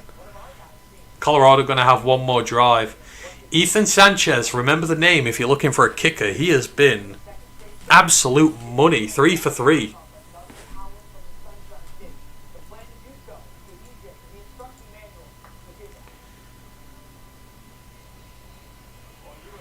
Contrapaston, our linebackers were swallowed up every time they blitzed. Yeah, it wasn't pretty at all, Contrapaston. I put one in our... I'm sure you saw the one I put up in our Discord. Anzalone on that one got tombstoned. Literally tombstoned. Like, Triple H couldn't have done it better himself. And Jack Campbell was so lazy with his rush. It was just unreal. It was... And I saw this on a lot of the drives in the first half. You'd have 2 men blitzing off the edge, and then the 2 interior rushers would keep trying to cross over one another. Like, it was the same thing every time, and it'd be a linebacker and, like, Reader or someone trying to... It's like, you're not meant to do crosses with these guys. That's not what they're there for. Just all these inside stunts and stuff like that. It was... When Green Bay did it, it was effective. When we did it, it was just... Like, DJ Reader got manhandled by the running back, which is just... It was embarrassing. Like, we rushed 6, and 5 of them were legitimately, completely and utterly beaten. Only Barnes won off the edge. That's smaller Derek Barnes taking out the left tackle as well, which was really good from him, but... And then there was another play later on where we ended up with Reader, Anzalone, and Campbell blitzing rushing the passer with 6 blockers. Like, Davenport had been done off by the left tackle, and we dropped Barnes and Hutch into coverage. It's like you've got your 2 edges and you're blitzing outside linebacker in coverage while you've got 2 linebackers and your nose tackle rushing the passer. I mean, I get trying something new and, you know, that, but no, just no, stop it. It was terrible. Colorado's drive has begun. They are within their own 20 at the moment. Short pass gone for about 5 or 6. It is 2nd and 5. 1 minute 20. The clock is going. You want to get a hurry up here. You've only got 1 timeout. Drop back. Stauber throws. Complete. Out. 3rd and 2. This is going to be one of those drives, a lot of dinking and dunking towards the edge, methinks. I don't think there's going to be a lot of shots downfield.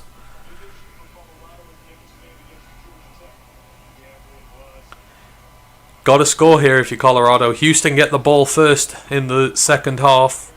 So you don't want to go in 9 points down with Houston getting the ball. Could be out of this game quickly. But you don't want to go out here either, because they might have a chance. Blitz comes. There's a man behind you. There's a man behind you. Oh, shovel pass. That has gone into the Houston half. Massive play there. What a play from Staub. Rolling out the pocket to the left with two edge rushers after him, and he just shovel passes it. I think it was a shovel. I didn't even see him pass it. That's like a bit of magic. 57 seconds left. Timeout is called by Houston. He's getting confident now. Look at this. Rolls out the pocket. Rolls. He's there. Shovel. Look at that. That is a beautiful shovel pass. That is. He's starting to get comfortable now. Houston can't allow that. They've got to start blitzing him and make him uncomfy again. That is a huge gain, though.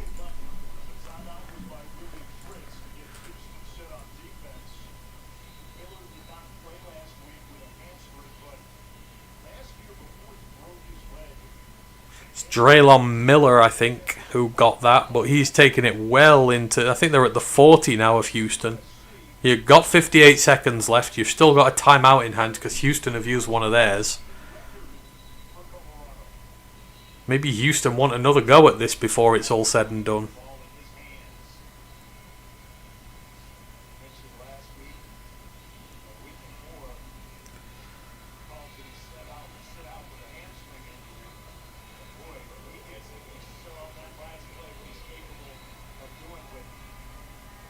They're at the 44 of Houston.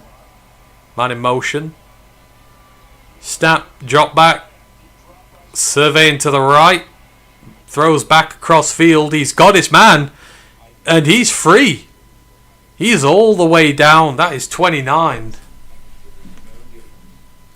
That is Micah Welch, the running back, I think, who's come out of the backfield. Huge play. Colorado moving the ball. They're going for touchdown. They're at the Houston 19 here. 40 seconds left. Drop back again. Oh, into the ground. Staub took a big hit there.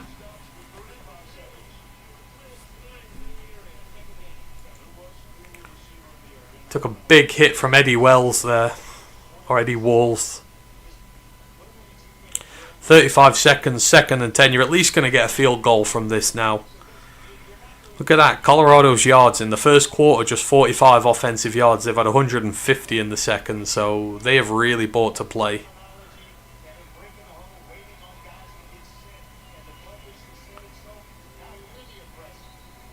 What are they going to come up with here?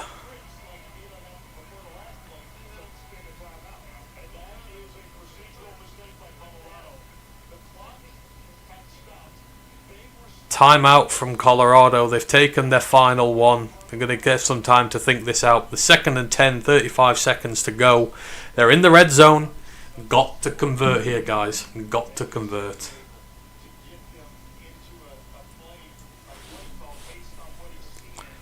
Staub's 4 or 5 for 69 on this drive. I'd say the young man's finally starting to settle it now. You've got to stick with him now, though.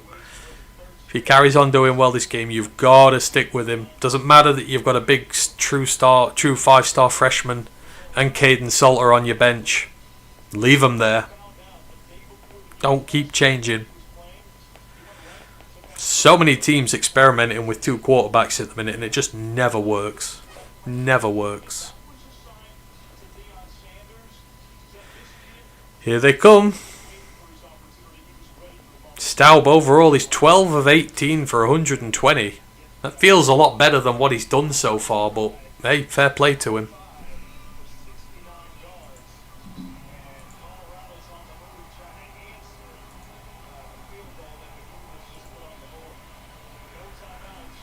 No timeouts now, though. You've got to be careful.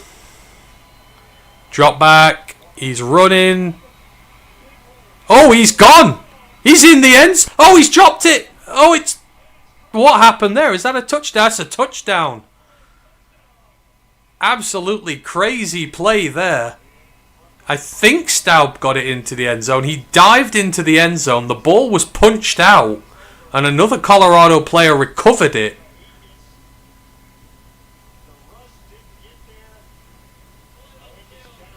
What happened here? The tackle's made. He somersaults into the end zone.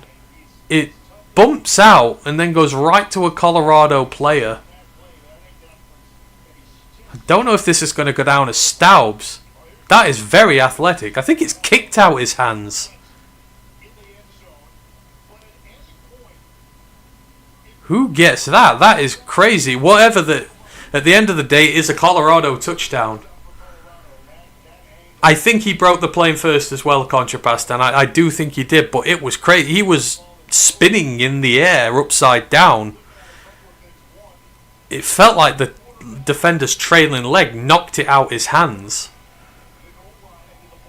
That's gutsy from the young quarterback, though. I tell you, he has been so impressive after that first quarter. What went on there? Oh, there he is. Yeah, it touches. It squirts out his hand when it hits the ground. That's what happens. But you can clearly see it making contact with the line when it falls. He got so lucky there. Another couple of inches in the other direction, that thing squirts out to a Houston player. That's a turnover. PAT is good, and it is a 16-14 game with 26 seconds left. Assume that's going to be the score at the half. That was much needed for Colorado. Houston get the ball first in the second half. Great drive. Just a few dump-off plays, and they took them for it. This Houston defense is outside of its line, its secondary, and its linebackers have not been very impressive so far.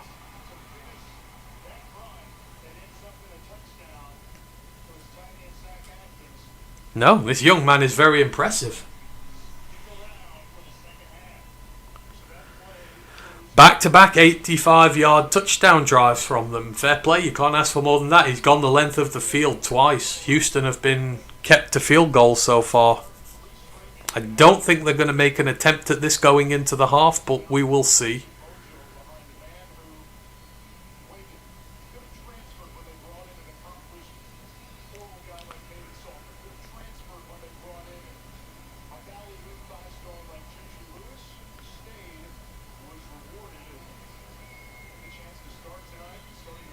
Kick is made. They're going to return it to the 10, to the 20, to the 26 roughly with 21 seconds left. Me figures here they're going to run the football and they're going to go back to the changing room 2 up with the ball in the second half.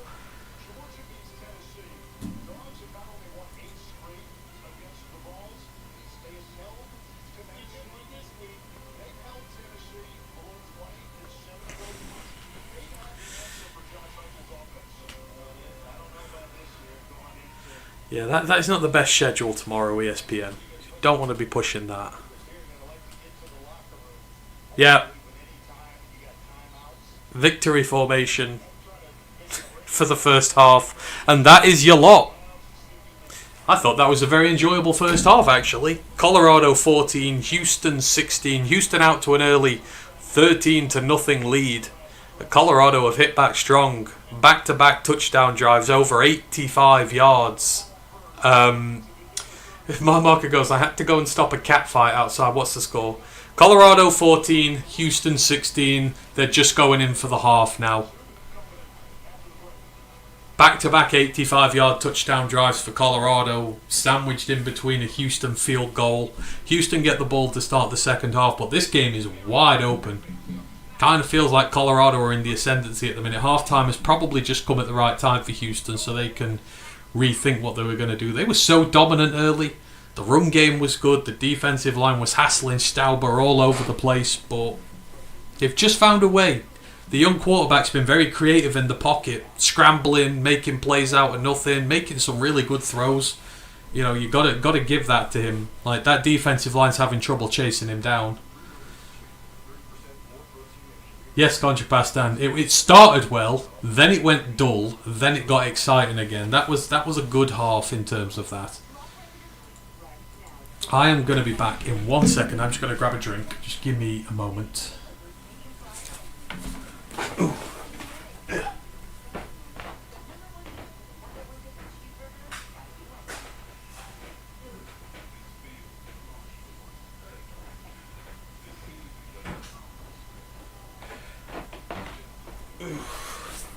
Ink.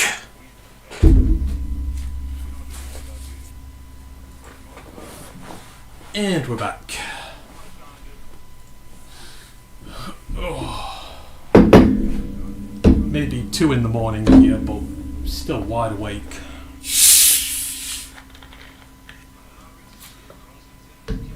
May seem crazy to some, but college football season is my absolute favourite time of the year. I will happily stay up late for this. So many nights. Even for games like this. Up till 4 AM watching NC State yesterday. Up till 4 AM watching Houston today. Hope you guys are all well as well. Thank you for joining this evening. Hopefully in future a few more people will drop by, but I literally arranged this 15 minutes before I started.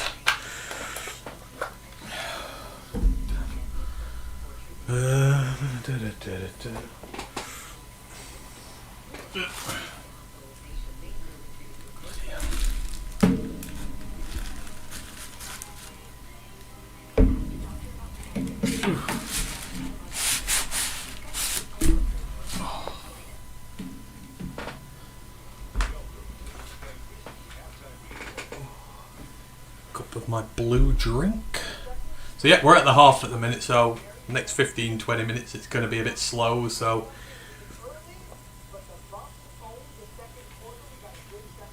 gosh, Basta, not the biggest matchup tonight. No, it's not.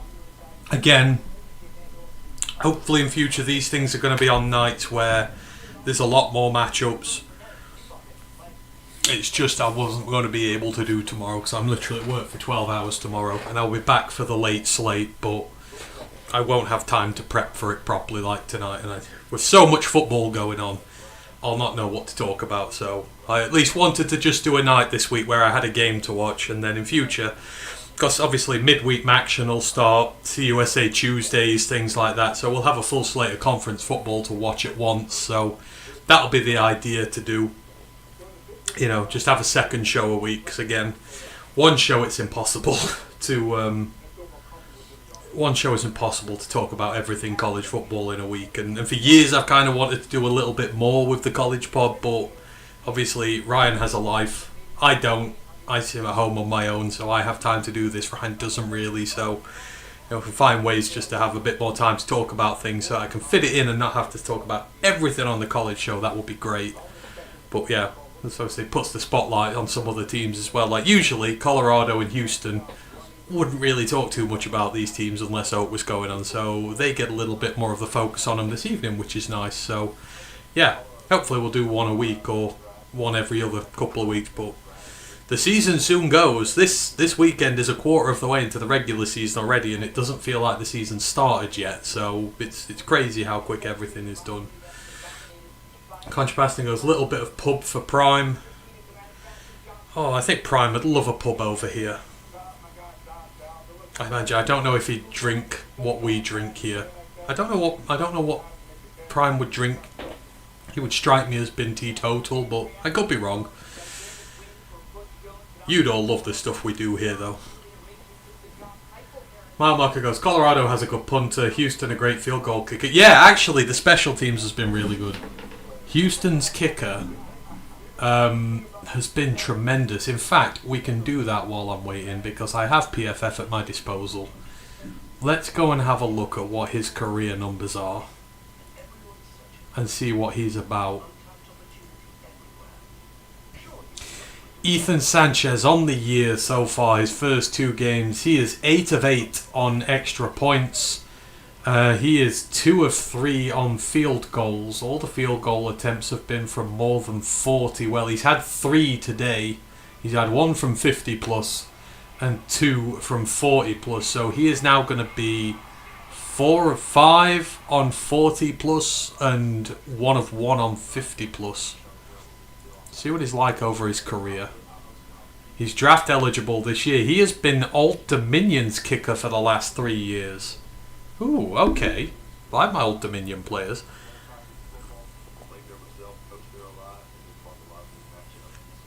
Oh, career-wise, he's 109 of 114 on extra points. So that's 96% on his extra points. Field goals, he is 37 of 49 in his career, which is just a smidge under 76%. He's 14 of 17 between 20 and 30. He's 12 of 13 between 30 and 40.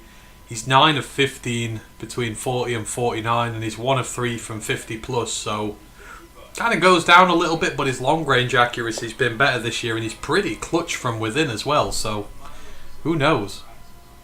This will be his draft year, so maybe we'll hear his name called. There's some decent numbers, especially when he's been playing for Dominion as well. So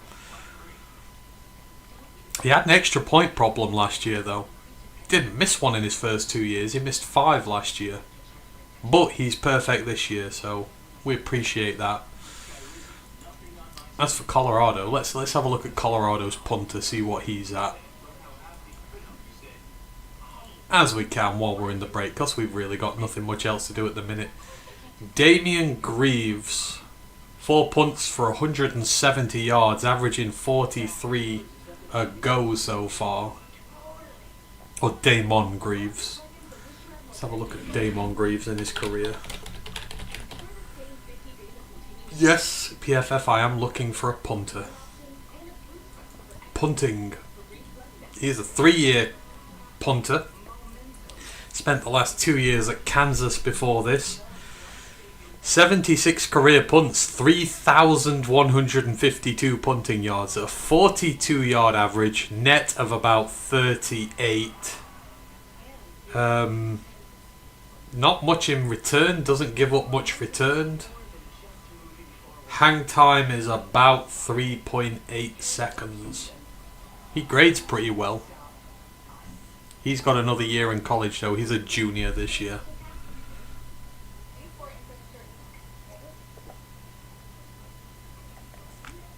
He's having a good year this year though. He's currently averaging 48 yards a punt this year. And that'll have gone up after this one. Net yardage is over 40 as well, so he does flip the field. Nowhere else can you get a college football stream where I'll give you punter and field goal kicker stats, so enjoy.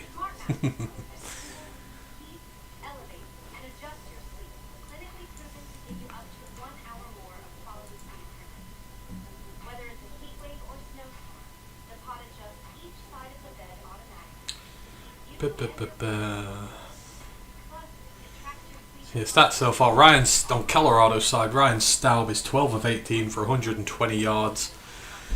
Receivers Amarian Miller, 3 receptions for 54 yards. Micah Welch, 2 for 21. Draylon Miller, 2 for 19. Joseph Williams, 2 for 15. And then a few other guys have got 1 apiece.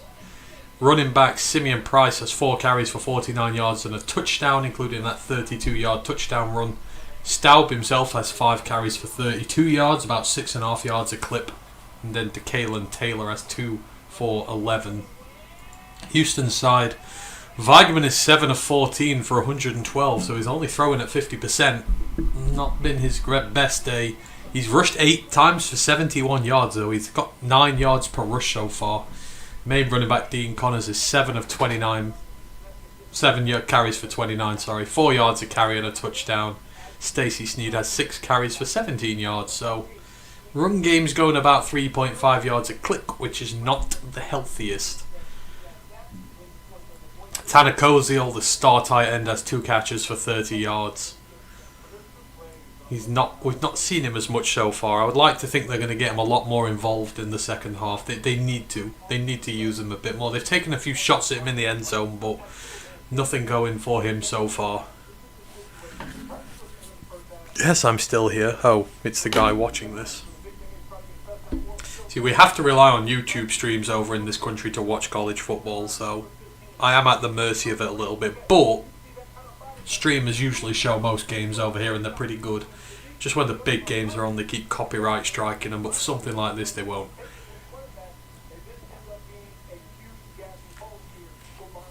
Oh, that's better. That is better. Just don't see mugs like that here, and oh, you mean my pewter mug? I've got my pewter mug. This is awesome. This is one of my favourite mugs to drink out of. I do have a very special. In fact, I'll show you my special one. Let me go and. You won't have seen anything like this before. Let me just go and quickly grab it.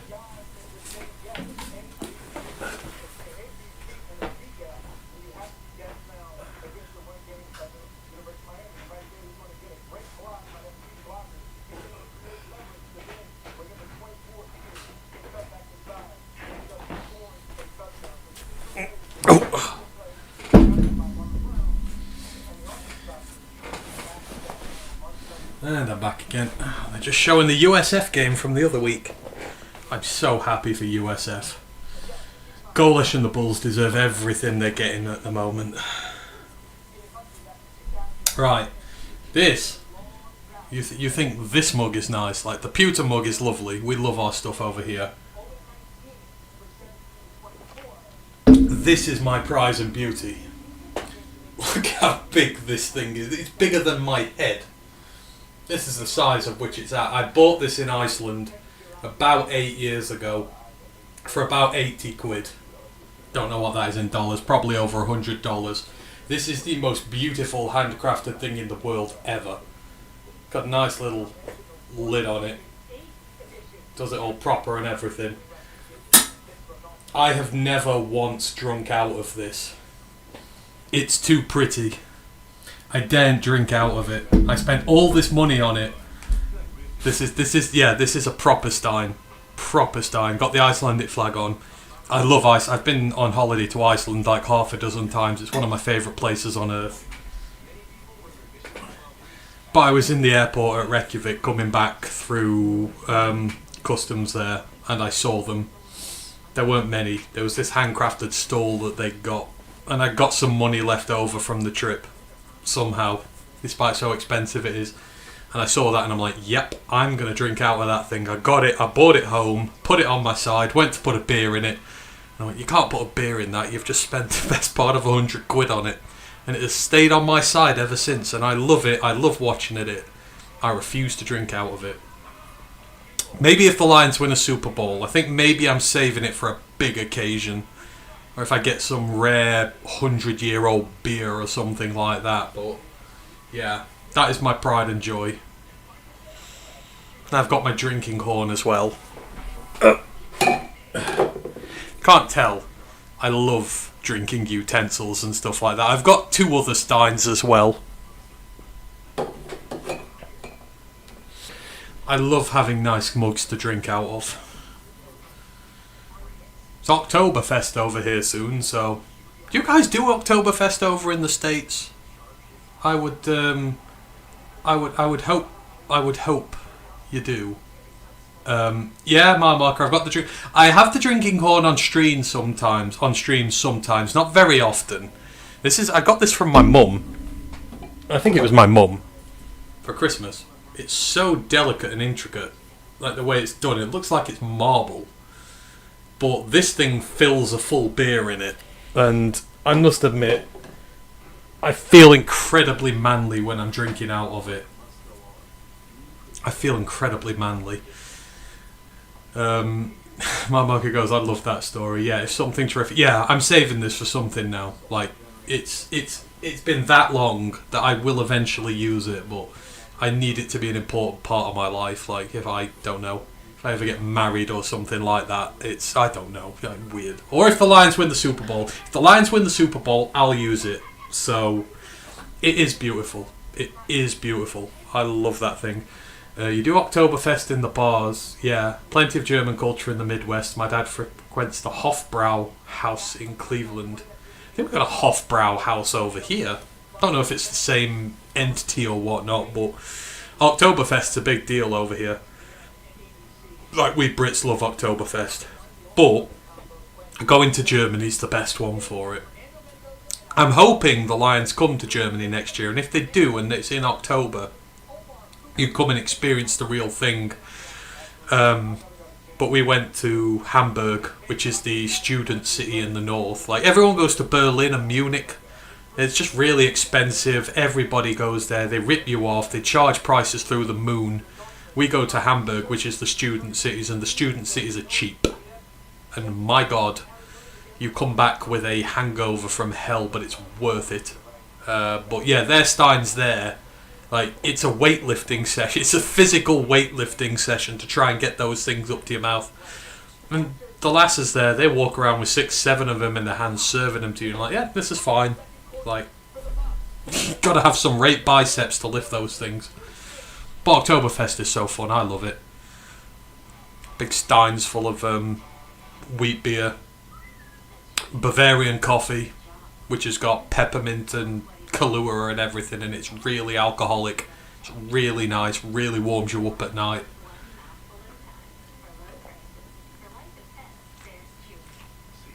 Oh.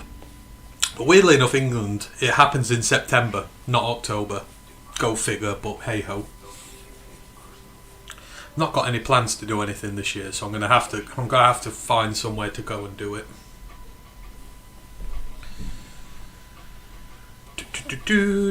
Still in the half-time break at the moment, so yeah, we'll as soon as the action gets going again, we'll get to it.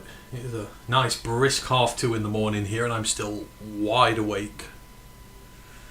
Again, this is what I love about American football and that over there. I can spend 4 or 5 months just completely going crazy on these late nights and watching all this stuff, and then I get 6 or 7 months to be normal again. It's so refreshing. Football just goes on all year round over here and you never get a break, but with this I could just go nuts for a bit and then be fine.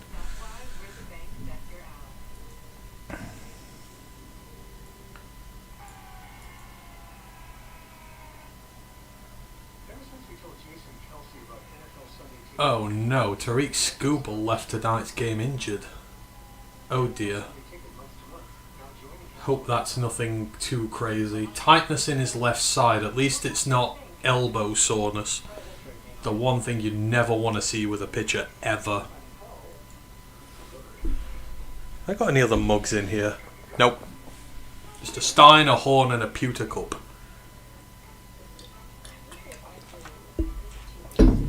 God, we're getting late for you guys over there as well now. Weird. Used to always been in the day over here when I'm streaming, but mind you saying that, we did the live stream not so long ago. That killed us. 24 hours doing a stream, man, is crazy. Never again. Not until we hit 10 years. If we hit 10 years, which I hope we do. Good fun, but can't keep going at that rate. Let's do an Indiana check-in, see where they're at right now. They must be up by about 80 points by now. 73. Oh, it finished at 73. They must have, unless they started doing shorter quarters. Indiana Hoosiers 73, the Indiana State Sycamores 0. Let's have a look at their final stats on the day. Oh boy. Indiana 680 yards of offense, Indiana State 77. 379 passing yards to 38. 301 rushing yards to 39, and 10.1 yards per play to 1.5. That wasn't a very fair fight, and just 5 first downs in the entire game for Indiana State. Oh dear. But they went through the entire game without giving up a penalty, so well done. We're just about to get rocking here in the second half. Going to be the kickoff from Colorado back to Houston. And Houston in desperate need of a drive here. Desperate need. Kick is off. Are they going to try and return it? Nope. Computer says no. They're going to start it off at their 25. So yes, the tail of the... Look at that. That's nearly identical. Colorado, 45 yards in the first quarter, 168 in the second. Houston, 183 in the first and 44 in the second. That is basically identical. The teams just role reversed one another in that first half. Here is Connor Weigman starting at his 25. What do the Cougs have up their sleeve? It's a pass. Free blitzer. Misses him. What a play that was from Weigman. It only goes for 9 yards. He sidesteps the free blitzer, has a second man in his face, somehow finds his running back for a 9-yard gain. That's the most exciting 9-yard gain you'll ever see in your life. Very good pocket presence from Weigman there. He really could have panicked and threw a pick. Oh, it's 6-yard gain. Really exciting 6-yard gain. Screen to the running back. They've not picked it up. First down. Easy as you like.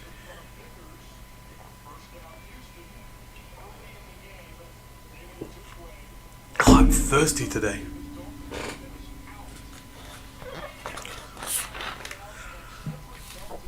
So, new first set of downs for Houston. Much needed.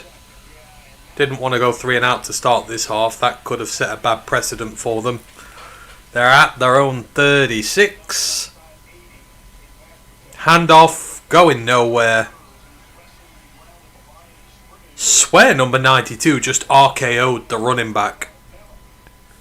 Let me just check here. Oh no, he tried to. It was like a rolling bear hug over his back. Looked a little bit like an RKO. That's gone nowhere though. Ugh.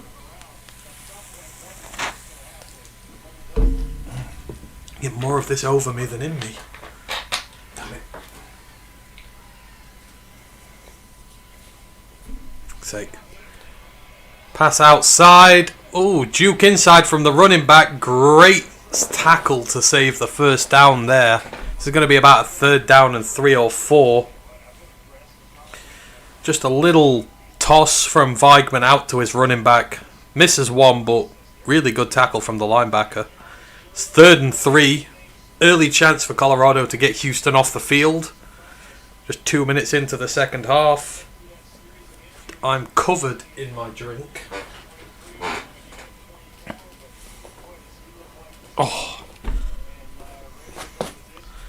Snap, drop, Weigman looking. Is that Koziol? He's found Koziol, but he is about a yard short.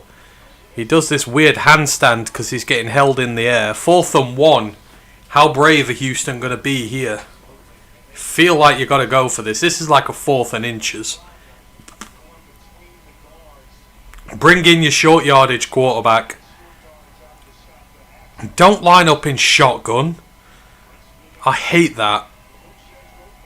When you're 4th and 1 and you either line up in the shotgun or the eye, 5 yards behind the line of scrimmage, he tried to sneak it. He's got it. He's got it. He came up out of shotgun into... He moved up at the last moment. He took it under center. Yeah, it's one of my biggest pet hates in life. The Lions used to do it. Oh, sorry, the Bears used to do it loads. 4th and 1 and they'd line up in the eye. The Lions have done it before when we had Jamal Williams. Something I hate more than anything. You need 1 yard. Why are you lined up 6 yards in the backfield? Just making it a 7 or 8 yard game instead of 1. It's the most pointless play in football. Dump off from Weigman. Really good shift there from the receiver. Gets about 7. He's in to Colorado territory. Ooh, we got an injury. Another offensive lineman for Houston. They've already lost one. 66. That is... transfer. That is Mackenzie Agnello. He is listed as their backup centre. I don't know if he's playing at centre. He is not a happy bunny. The second offensive line injury for Houston. This probably why they've not been running the ball as effectively.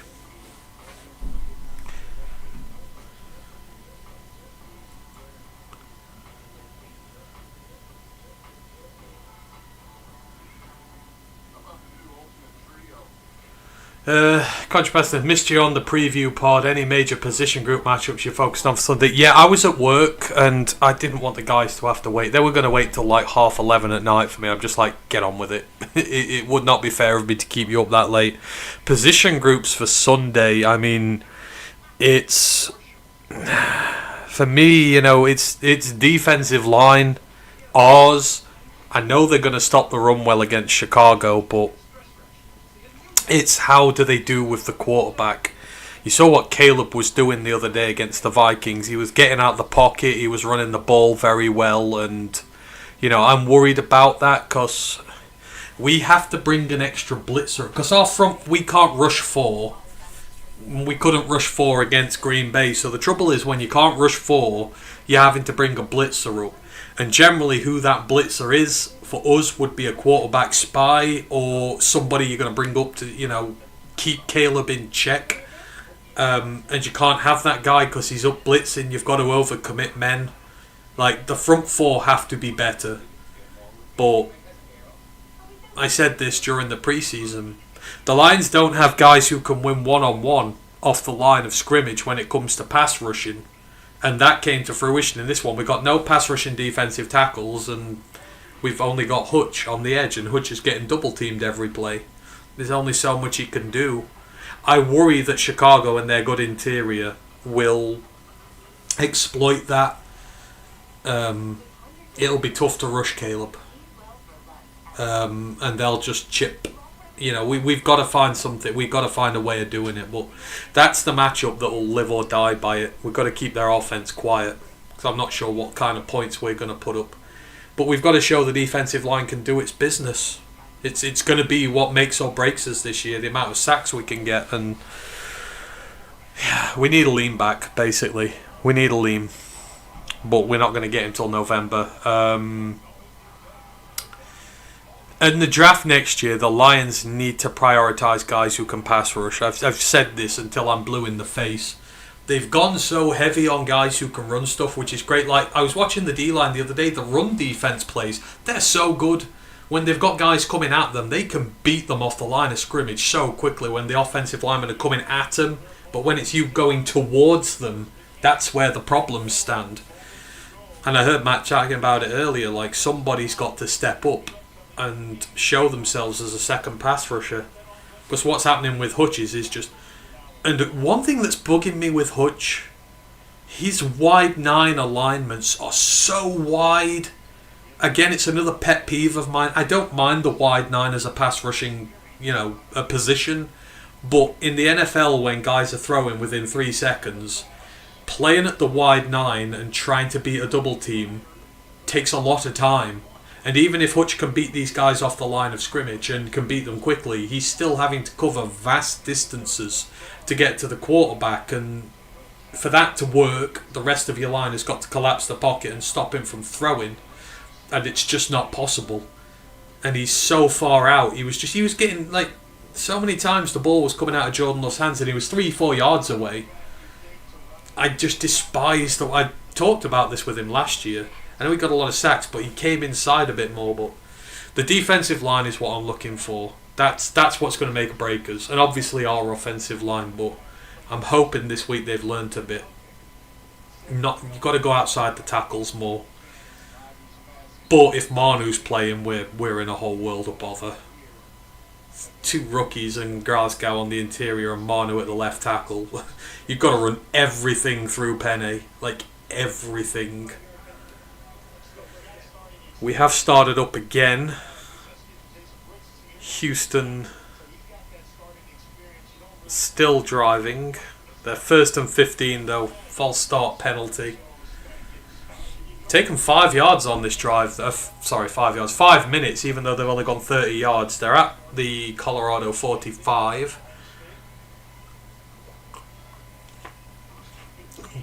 Oh. Handoff. Running backs found a crease. Oh, he's gone. He's got about 13 of that. Speed. A running back called Speed.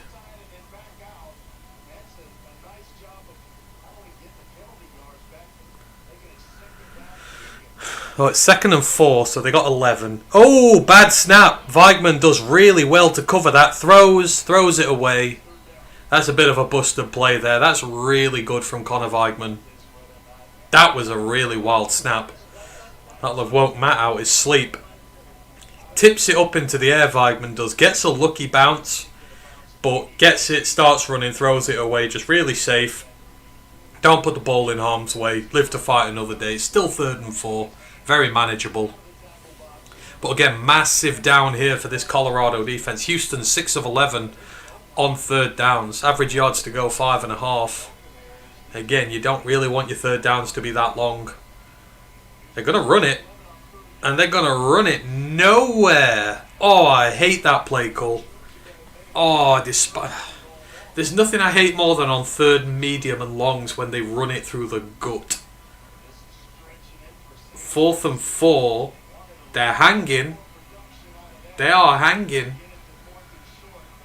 Are they gonna... This drive has taken 6 minutes 20 seconds. They're gonna go for it. They're at the Colorado 34, or at least they're gonna try and draw them off. He's using the hard count. Oh, they snap it. Pass and a catch. Ballsy from Houston there. Ballsy. I think that's Amaro Thomas. He got the ball too. Look at that. Beautiful throw. Beautiful throw. In stride, just above his head. He can get up. He can carry on running. Perfect from Weigman on 4th down there. That is a big clutch play. Houston now in a really good position to try and score from here. At worst, I'll get a field goal out of it, providing there's no big negative plays here. They're at the 23. Just inside. Weigman drops again. Oh, sack. Oh, how did he not get sacked there? He got absolutely banjaxed on that play. He misses the first rusher, throws, then 91 comes in and clips him. That was Brandon Davis swaying there, and that might be a late hit. Oh, they've got him with intentional grounding.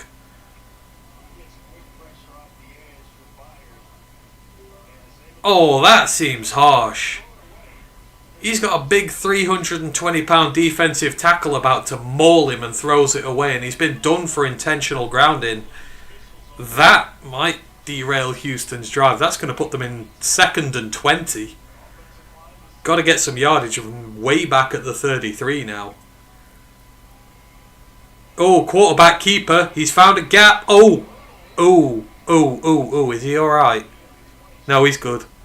He fell very awkwardly there. I think he's got about 7 or 8 back.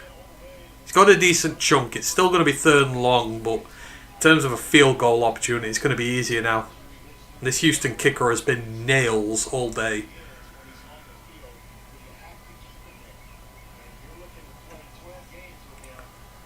Third and 14, he got 6 back. They're at the 27. You want to at least get 10 more yards of this back for your kicker. 7-man rush. Weigman. Oh, is that a catch? Oh, it is. What a catch. What a catch. That is Steven Johnson, I think. Ball out to the perimeter. Oh, is his feet up just before? It's going to be 4th down, but they got a big chunk of it back. This will be easier for the kicker. They're all coming off. But that is a really good catch. 4th and 5, so they were able to get back 9 there. Intentional grounding kills the drive, but they're able to recover about 20 yards. This is going to be 35 yards. Chip shot. Nails. Ethan Sanchez, 4th kick of the night. 19-14 to Houston, but only a 5-point game now. Colorado with the chance to go in the lead for the first time. 6 minutes 25 left in the 3rd quarter.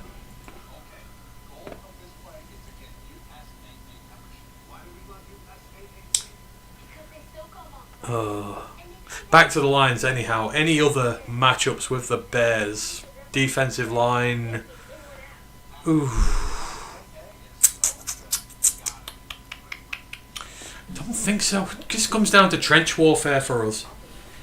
We just got our ass absolutely kicked, and I'm not used to seeing that with the Lions. Like, both sides of the Lions, we got our ass absolutely kicked. They're just going to be the critical units here. If you can beat the Bears in the trenches, you'll beat them comfortably. They don't have the skill outside of that team to win if their trenches are getting beaten.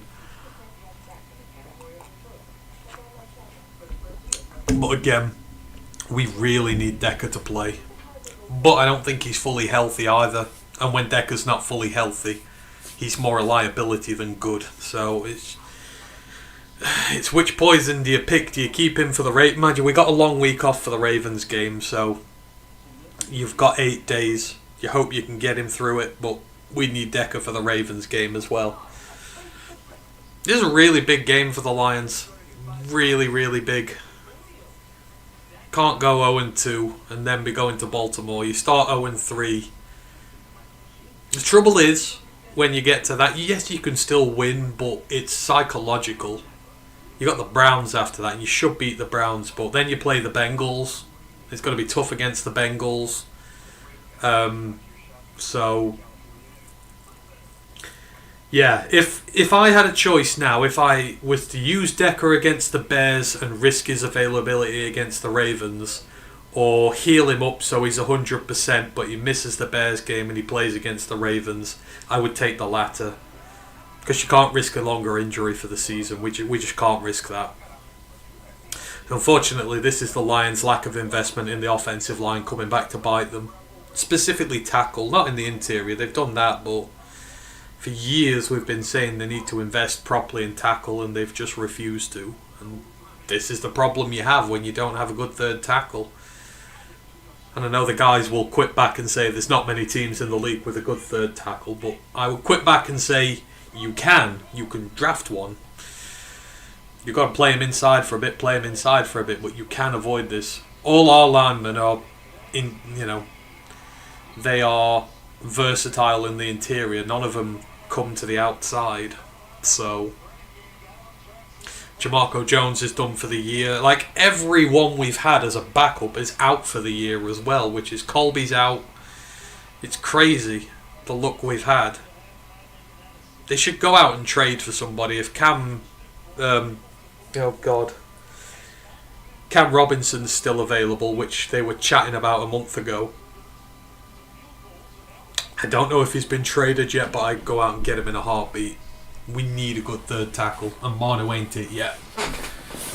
But if he does play, he'll have my full support. Mark goes, me too, prefer under centre on 4th and inches. Yeah, back to that. It's just a pet peeve of mine. Lining up in the eye on a 4th and 1 should be banned. Kickoff from Houston, not going to be returned. Was that out of bounds? Is there a flag for an out of bounds kick? There isn't, but that looked out of bounds.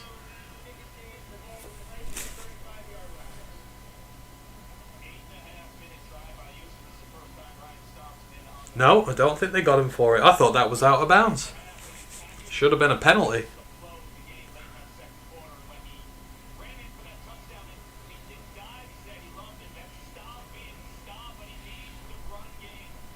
And here we go again. Staub. Can he get a third 85 plus yard touchdown drive in a row? Though they're starting at the 35 this time, so better field position. A run for 2.5, let's say.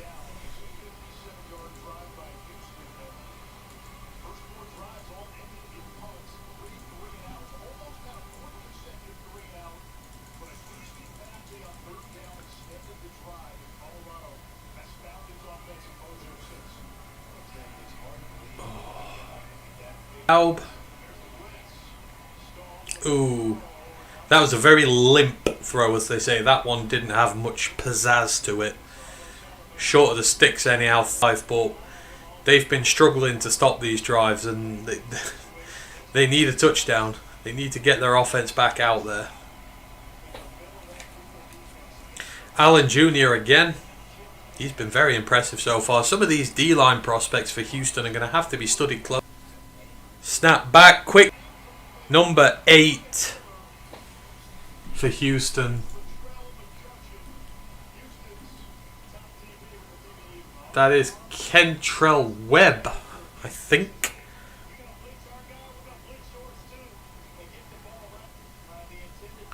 Was a tiny bit behind the receiver, but he should really have caught that. Punt for Colorado. Their star punter comes on. And he goes from 20 to 20. It's at the 22 for Houston. It's good. Ooh. The Colgate Raiders have had a little bit of a fight back against Syracuse. They were down massive. It's 52-24, but FCS team putting up 24 against a Power 4 opposition. That is nothing to sniff at. Odds 2 touchdowns. It's not bad for an FCS quarterback against power opposition, that. They've got 200-yard receivers on the day as well. College football has done my geography in America so much good. I didn't know anything before I started studying all the college football teams. Now I know quite a lot. But I don't know where Colgate is. Answers on a postcard.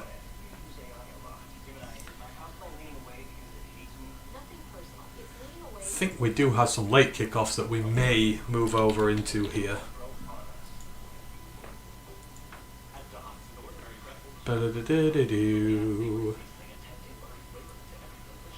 Yes, Kansas State and Houston playing. Arizona. Oh, that is a pick watch one. That is Arizona are leading 10-3. Kansas State have just imploded this year. No, Dylan Edwards has just killed that team off completely. It's crazy. And I got Kansas State to win this game in the pick watch. This is why I always do bad. My gut tells me otherwise. Noah Fafita, 7 of 11 for 78 yards. He's got a rushing touchdown as well. Ishmael Mahdi, 6 carries, 85 yards, 14.2 yards per carry. Ishmael Mahdi is the former... Ooh, he's a Sunbelt running back. I don't know where he's from, but he's very good. I think he's from... no, he's not from South Alabama. He's a name to watch, though, Ishmael Mahdi is. Going at 14 yards a carry on the day. That's not bad. Kansas State, though. Avery Johnson is 5 of 9 for 19 yards. 5 completions for 19 yards. Oh, Dylan Edwards is playing tonight. He's 4 carries for 13 yards, and that is it. Now they're 10-3 down. Kleeman's going to be under some pressure. They've been such a good team, but they have just imploded this year.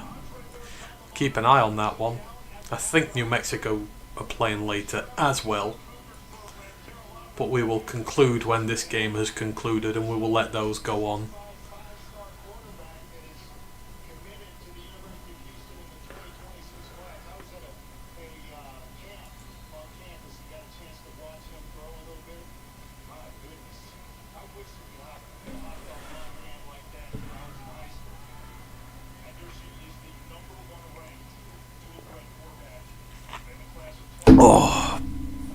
Oh, Houston at their own 20, sorry. 1 yard rush on the end around. Somebody's got a bin bag round the knee. Oh, that's the offensive lineman that went down hurt. He's not got his helmet on either. That's 2 injuries on the Houston offensive line. That is not good for them. Already onto their 7th man.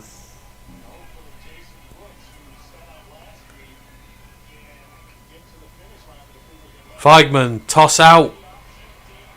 That's going to be a first down. Houston really seem to like the pitch play. It's a pitch, not a toss. My apologies. But, yeah, this pitch play from Weigman to Connors, they've used quite a lot of times now. I think Weigman's looking whether he can find a crease to run it or not, and if not, he's pitching it out further to the perimeter, which is smart. Pitch plays can work when used properly, but not something I like particularly, but seems to be the offense they're running here. Koziel is... They're using him as a fullback a lot. Weigman rolls out. Pass downfield. Oh, what a catch. Great catch there. Number 5. Is that Stephen Johnson again? He's coming back to his quarterback to help him out. Really good snag in the air, that was. Big shot downfield in Colorado territory. Stephen Johnson got himself some good yardage tonight. Hand off, up the middle, 1 yard. Yeah, this Colorado defense is not having it down the interior now. They're trying better with these pitch and option plays to the outside. Stephen Johnson, 4 receptions, 64 yards on the night for him.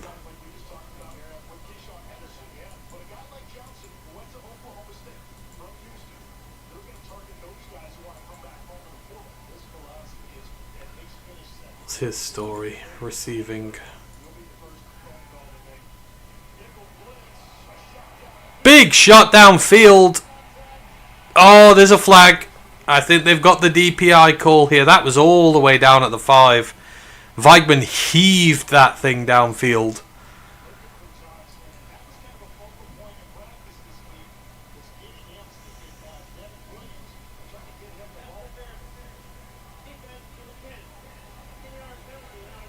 It's a 10-yard penalty, not a spot of the foul play. Let's have a look on the outside.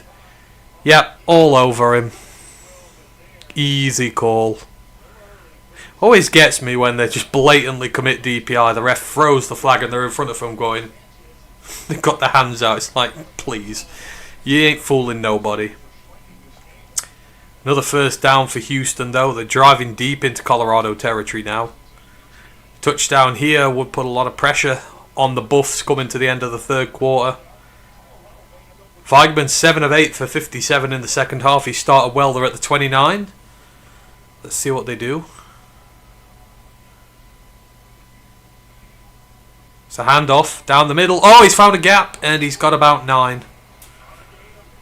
Eventually it works. Connors. I like this running back. He's decent. Oh, big gap down the middle.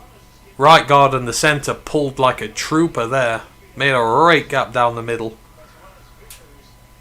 Just a shame the right tackle couldn't hold his block.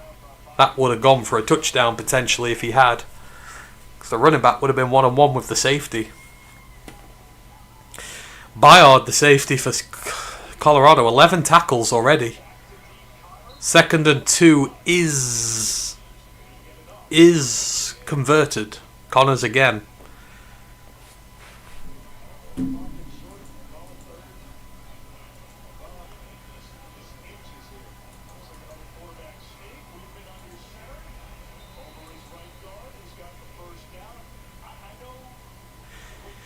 Dean Connors, through 2 games, already 182 yards and 2 touchdowns, going at 6.5 yards per carry.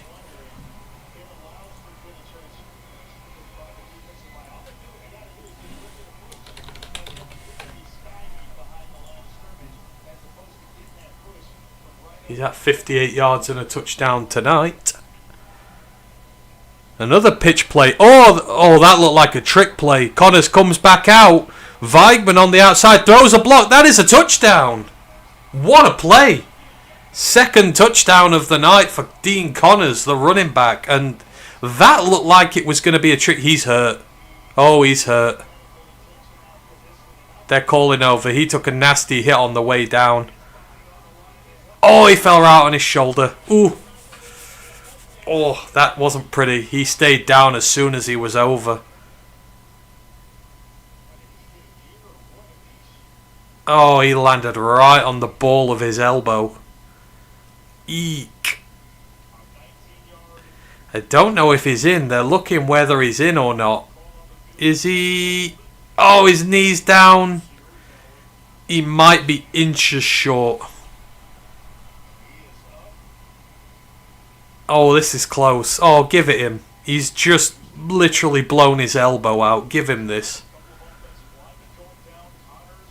The play itself was another pitch play to him, but then he stopped on a dime and it looked like they were going to try the reverse field pass. He looks like he's in.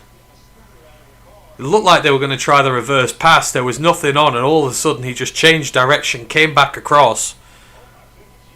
Oh, he's up. He doesn't look too bad. Maybe just an impact injury. They're going to review it. This is very close. If it's not a touchdown, it is fourth and inches. Sorry, it is first and inches. Oh, back view here should be... Oh, that's very close. You've got to stay with a ruling on the field potentially here.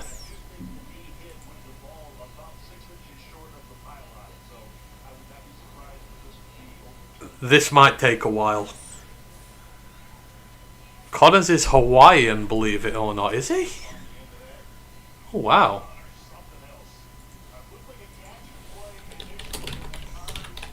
Tell you what, there's a ton of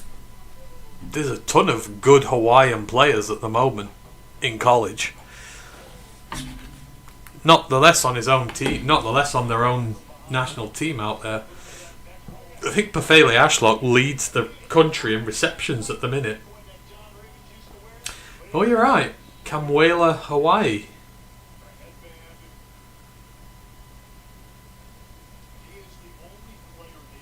You wouldn't know.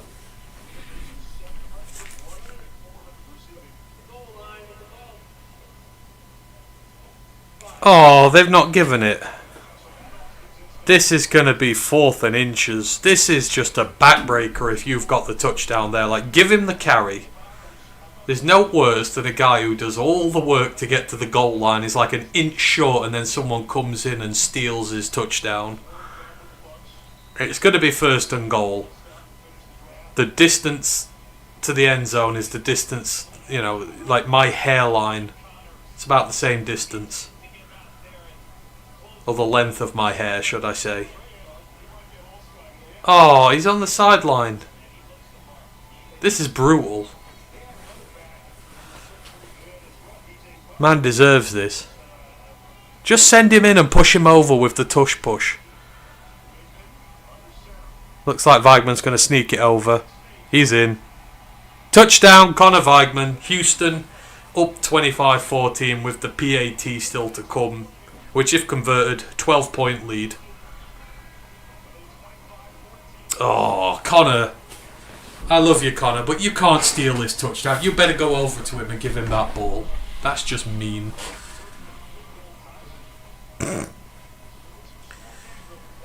Great drive from Houston, though. Just exactly when they needed it. 9 plays, 76 yards. Takes just over 4 minutes. Exactly the type of drive you want. And on comes Mr. Clutch Kicker. Not missed a thing this evening.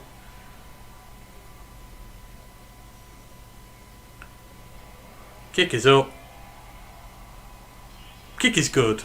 26-14 Houston. 1 minute left in the third quarter as we approach the last portion of this game. They call him Wigman. I call him Weigman. He's Connor Weigman. Because I say so.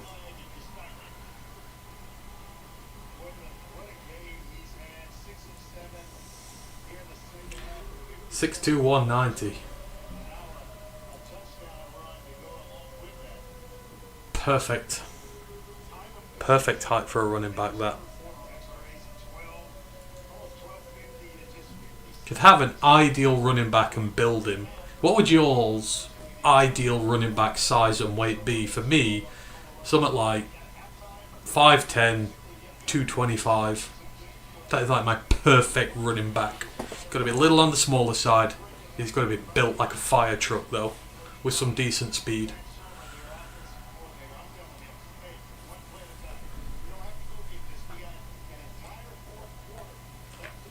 Staub has pulled him out of a hole already. Can he do it again? He's going to need to. He's got 16 minutes left to overturn this 2-score deficit.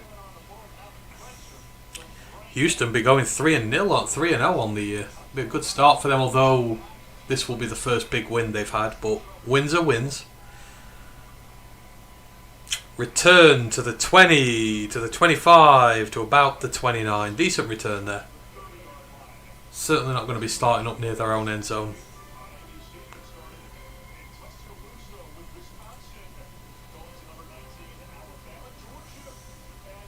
Second vowel does the talking per my German lessons.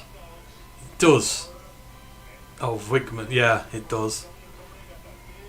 I don't know why I call him Feig. I love using W as a V. I guess he's not German, so it won't apply.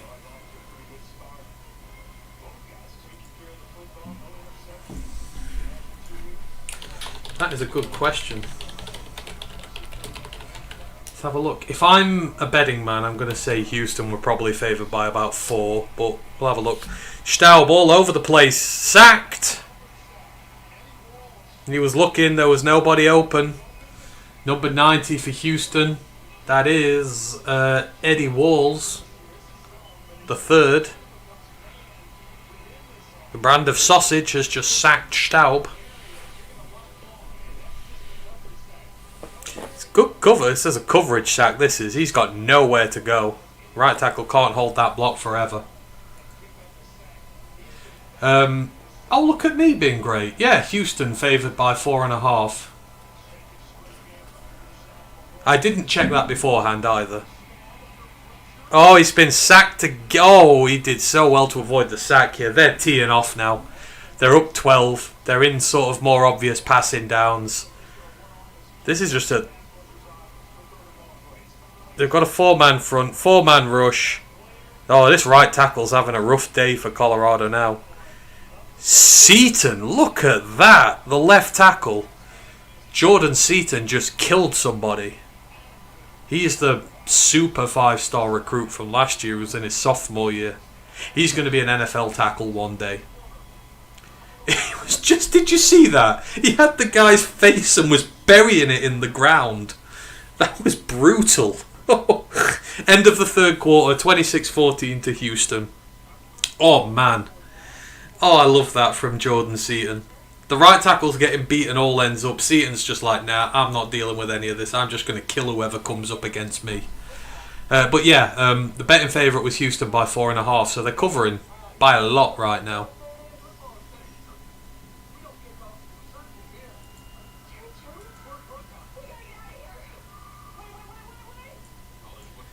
Contrasting, Scatterboo is 5'11", 216. Maybe if the Giants cheap out on his second contract and Monty's had enough. Oh, don't do that to Ryan. Ryan would absolutely love having Scatman in town. Former Arizona State alum. Oh, we do have to think about Monty though when Monty's all said and done. We do need a workhorse back next. But I think he's still under contract for 2 years yet, so I don't think we'll look for one.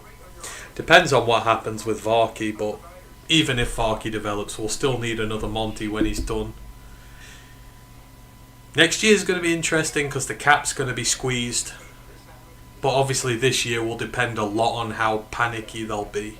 If they have a bad year this year, then I think some decisions will be made on vets that will be expedited forward.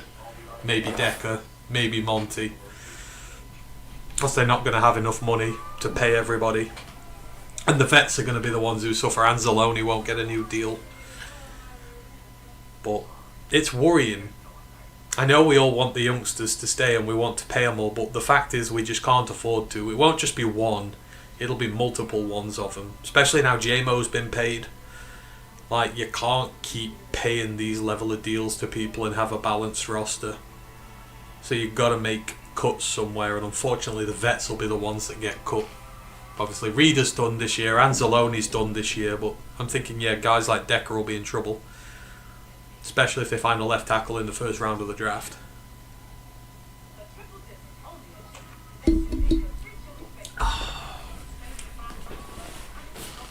Oh. Besides, if we're waiting for a running back, I'm waiting for Hollywood Smothers in 2 years. An NC State homer. Although he's not the type of running back that we need, I would still take him in a heartbeat. He's more like Monty. Gibbs. Except quicker. But he's so good.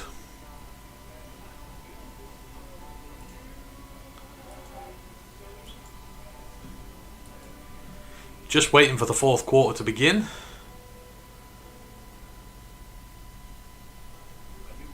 Got the feeling Colorado need to score here. Otherwise this one might end a little prematurely. God. I'm learning more Americanisms by the day and it's disturbing me. I can't say route properly anymore. I say route. That's y'all's doing. I used to say route all the time. Can't say it no more. I have people over here looking at me weird, asking why I use so many Americanisms, and yeah, it's all due to this. You say defense now as well. I thought I can't say defense.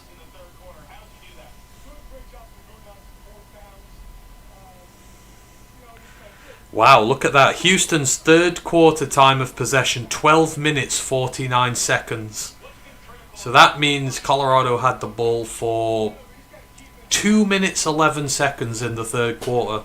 Their defense is going to be shafted by now. Staub. Is that a pick? Interception, and oh, the wheels on the bus are coming off. The wheels on the bus are coming off and we'll all go home. Big pressure there in Staub's face. He throws it way behind his intended receiver.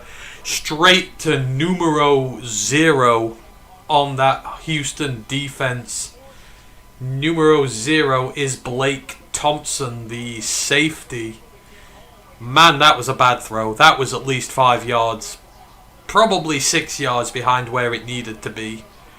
That is good field position for Houston, and as I've just said, this Colorado defense has been on the field for basically 13 minutes of the last 15.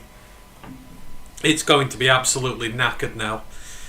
It's just like Kansas State's defense the other day. 23 minutes without an offensive snap.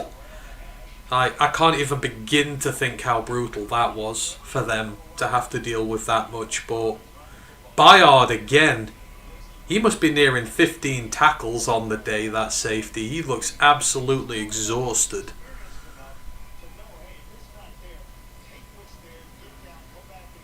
Swear Prime's beard gets greyer every game he plays. Oh, every game he coaches. That thing is going to be neon soon. Snap to Weigman on a 2nd and 10. Gets about 2. They're hovering around the 30. I mean, it's not the worst thing in the world if Colorado get a stop here. This is a long kick. They miss it. Technically, they've lost about 90 seconds of the game. It's not ideal, but it's not insurmountable. 3rd and 7. Colorado absolutely must stop this, because Mr. Nails is going to kick this thing if they don't. Drop back. Weigman. Oh, he avoids the sack. What a play. Just throws it away.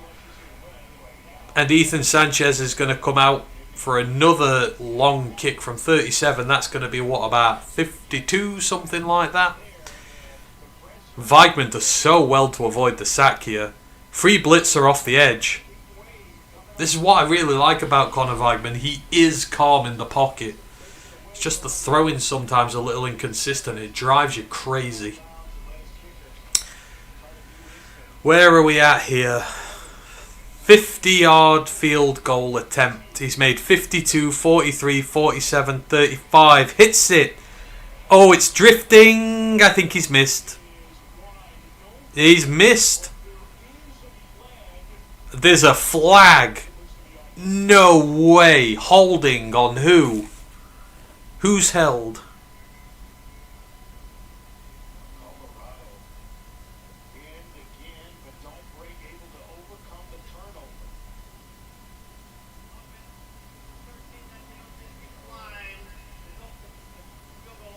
Oh, it's on the offense. They've declined it. They've missed it. So, big stand from Colorado they needed. So, the interception means nothing. They've just lost about a minute of time. 13 and a half minutes left. 3 timeouts left. This game still not over.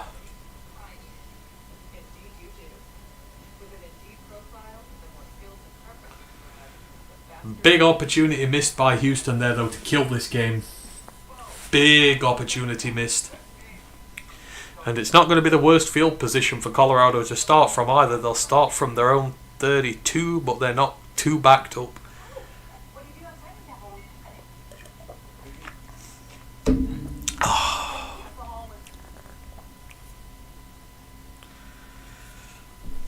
Hello, Mr. Capital One Man.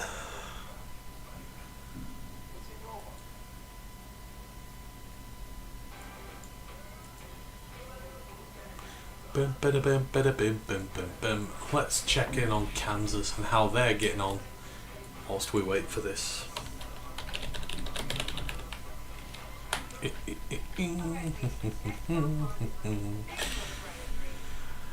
Oh, dearie me. Arizona 17, Kansas State 3. That is me going behind in the pick watch this week. I'm the only one who picked them. The 2nd and 7 at their own 40. Oh boy. Noah Fafita has 2 rushing touchdowns. He's 10 of 15 for 104 yards in the air. He's starting to rediscover his best form again. I mean, he was the next big thing once upon a time, and that has really fallen off, but he's still a good quarterback on his day. Ishmael Mahdi, 8 carries, 90 yards at 11.2 yards per carry. Just a super stud. This Arizona team was better, he would be right up there. Some of the best running backs in the country. He is, but it'll take some time. God, that's South Alabama. I think he's South Alabama. That South Alabama team is knocking out running backs at a rate of knots. They had Ishmael Mahdi. Then they had Fluff Bothwell last year, who's in the SEC now. South Alabama is low-key a running back university at the moment. For Kansas State, though, I don't know what's going on. Nearly half-time, and Avery Johnson is 5 of 10 for 19 yards. They have 44 yards of offense. Jesus. They've only got 4 first downs in the half. Oh. I don't know what's going wrong there. The Becticle broke them in Ireland.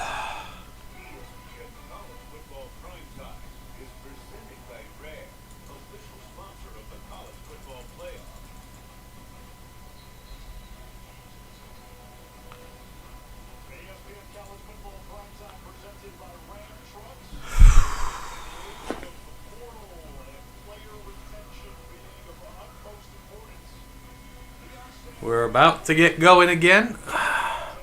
Colorado at their own 32 with work to do. God.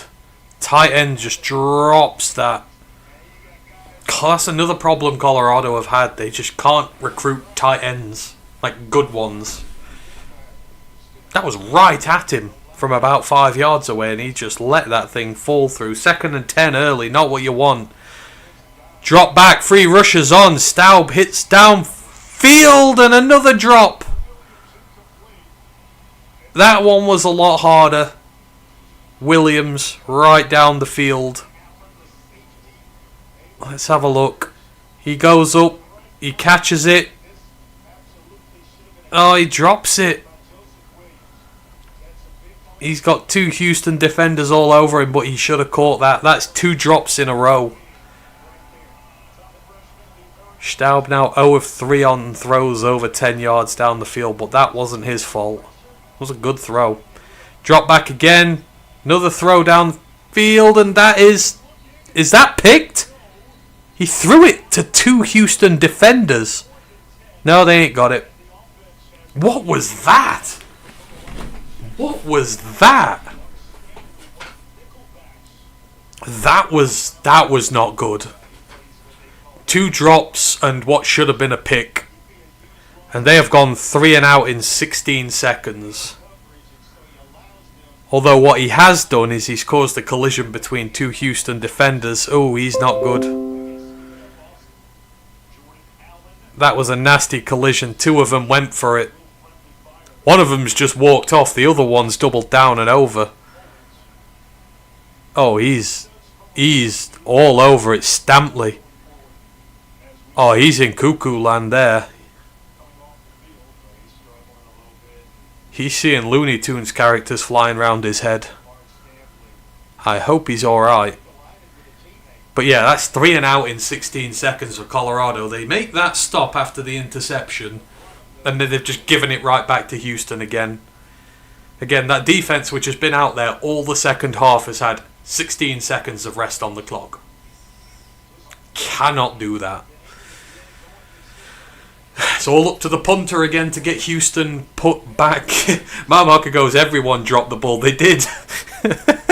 All Colorado's receivers dropped the ball and all Houston's DBs dropped it. That's one of those little highlight reels where you just play the Benny Hill theme music with it. This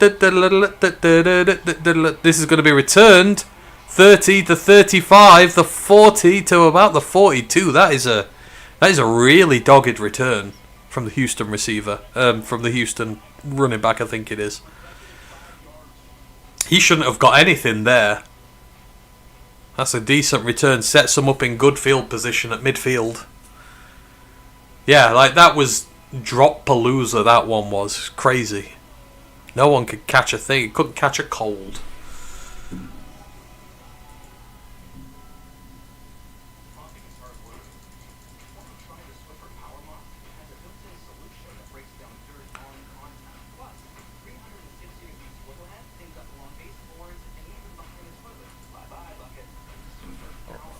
Oh, excuse me. Just in a break at the moment.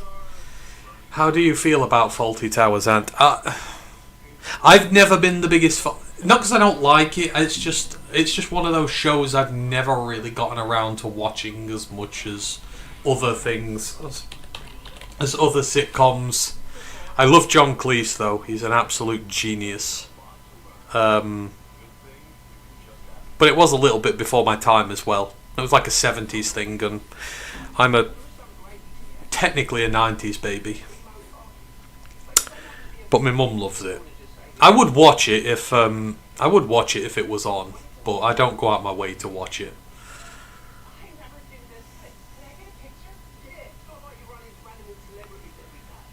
I'm on a Dexter binge at the minute, so.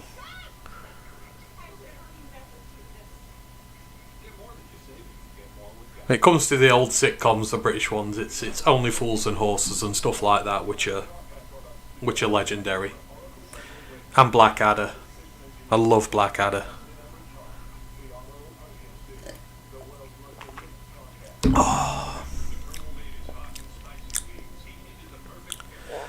Oh, it's the only thing with the Americans. I watch your adverts and I get really hungry.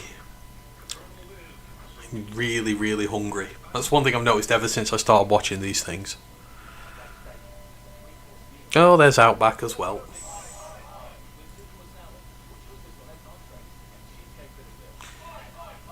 Yeah, Blackadder's amazing. I've met Tony Robinson, the short one from it. He's very popular over here, does time team and stuff like that. He stayed in a hotel where I was working once. And I made a massive faux pas around him. I can't remember what it was, but I misheard something he said and he burst out laughing at me when I said something to him, so I got really embarrassed. But he's very nice. Quite a few famous people I have, but Tony Robinson's up there. Oh yeah, Blackadder's just purely wonderful comedy. I would love to meet Rowan Atkinson, but I've not been that lucky yet.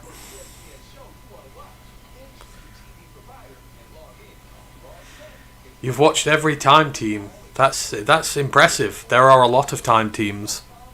I used to love watching time team when I was younger, but I'm a big history buff. So I love watching it for the historical aspect of things. It's awesome. Sorry, we are just in a break at the minute. There is no football going on, so... Oh, no, we're back to it. 39-yard line, Houston driving to put this game to bed. They try the run out wide. It is blown up. Now this Colorado defense, I'll give them, they're not giving up. They have been out on the field for so long, and yes, they've given up 26 points, but they are not getting anything from their offense at all. They must all be gassed by now. But they're doing everything they can to give them one last chance. You're still at a point, you're still 12 minutes out. You're 2 scores down, but you've got all your timeouts. It's not over. But you've got to start, you've got to get a quick stop and you've got to start doing something. Weigman drops back. Big shot downfield. His man's open. He's got him. Oh, that's the backbreaker. That is a really good throw there from Weigman. Love that throw. Stephen Johnson again. This is another... I'm going to have to take a look at this Stephen Johnson. He's been a rotational receiver for them for... Oh, look at that. That is dirty. Did you see that little stop-start there from him? Oh, man, that is filthy. I love foot play like that. Wait, hang on. No, that's... You know what I mean. Not dirty-minded. But that is a sick little shimmy. They're at the 8. Connor Weigman runs. It's a touchdown. And just like that, if you've ever watched The Italian Job, you're only supposed to blow the bloody doors off. Well, they just went and blew the doors off this defence. And Connor Weigman with another rushing touchdown. And that is probably game, folks. 32-14 with a PAT to come. The lead is at 19, or it will be. It's at 18 currently, but it is a 3-score game. And now you're in heave it and hope territory. Mr. Not So Clutch is coming on to kick now. Ethan Sanchez. Oh no, he's got it. Still just a 1 kick he's missed tonight. 33-14 to Houston, and what a play. Connor Weigman broke some ankles in there as well, but Stephen Johnson, what a performance from the Houston wide receiver. Oh, that is dirty. That turned me on seeing that footwork there from him to get down the perimeter. They're just running together in lockstep. Then there's just this little stutter step which completely bamboozles the corner and just gives him that extra yard or 2 he needs. Filthy.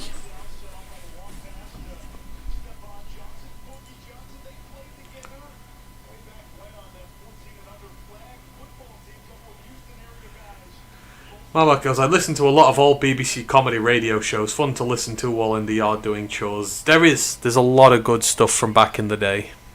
Certainly.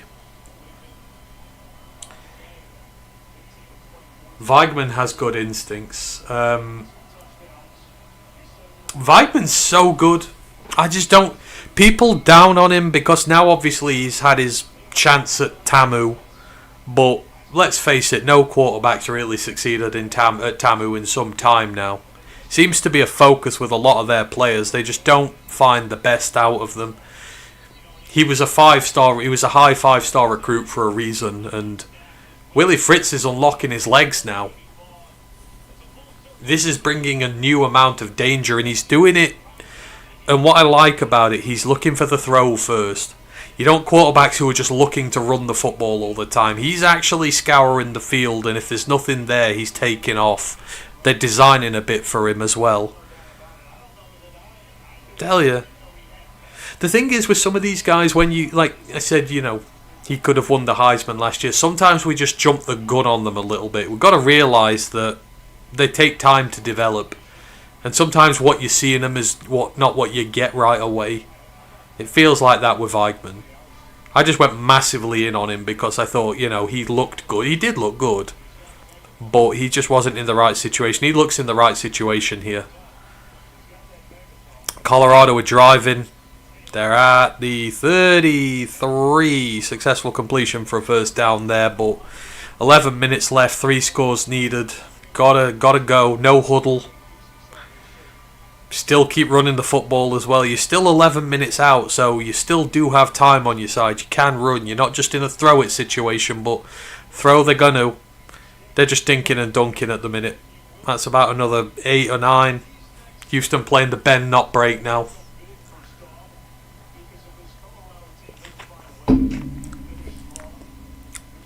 Second and 2. Clock's at 10:30. Staub is 15 of 27 for 139 and an interception. Suddenly those numbers looking like a freshman's numbers. Oh, he's a sophomore, but a freshman starter. He's a first-year starter. Football's ran and, oh my! Running back is absolutely banjaxed. And is it him again? That is Latrell McCutcheon Sr. Just saying, no sir, like Gandalf, you shall not pass.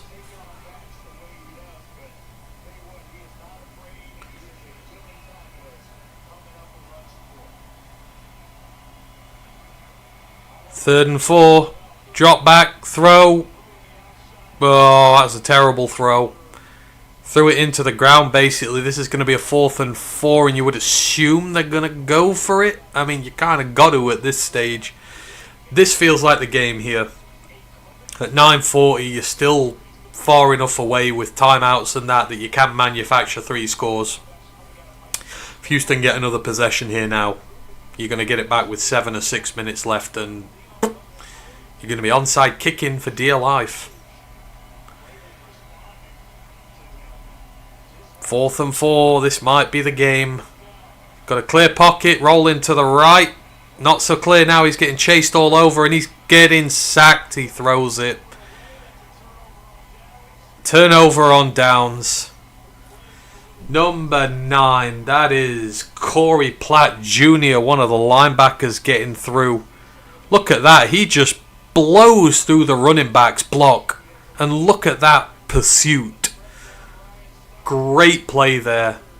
Really good play from Corey Platt Jr. on the blitz. Destroys the running back's block. Hunts the quarterback down. Forces the turnover on downs. And that, as they say, should be all she wrote. Or Murder, She Wrote. Another old classic comedy. Well, comedy. Other old classic TV show, Murder, She Wrote. Angela Lansbury. Just coming out with all the references now. Yep, mile marker, things are getting ugly for them. This is going to be 1 and 2 on the year for Colorado after this one. But this is the start of their Big 12 campaign, and to be fair, Houston looked really good this year, but Houston are not the creme de la creme of this conference as it stands. So, you know, I mean, you look here next, you've got Wyoming and Boulder next, you should win that. That's your non-con slate. But then you start off, I mean, look how brutal the schedule is. BYU nearly won the Big 12 last year. TCU got a Heisman candidate favourite in Josh Hoover. Iowa State, you're coming up against the Spectacle. Utah, you're coming up against Devin Dampier and 2 of the best tackles in the country. Then you've got Arizona, who are absolutely dog-walking Kansas State right now. And then you get to the end, you've got West Virginia, Arizona State and Kansas State. That honestly is a... lube up Colorado fans, because there are no easy games there whatsoever. Even Wyoming, that's not an easy game. The Cowboys look pretty decent this year, and they're always a pain in the neck for power teams. God, that's brutal. That is a brutal schedule for Colorado. This is one of those, they'd have been looking at this Houston game as one of the ones that they needed to win, and they've essentially been blown out, apart from that one period where they had those 2 field length drives and they were keeping Houston down to field goals. That was like a 6-7 minute period. God, that's brutal. Brutal, brutal, brutal.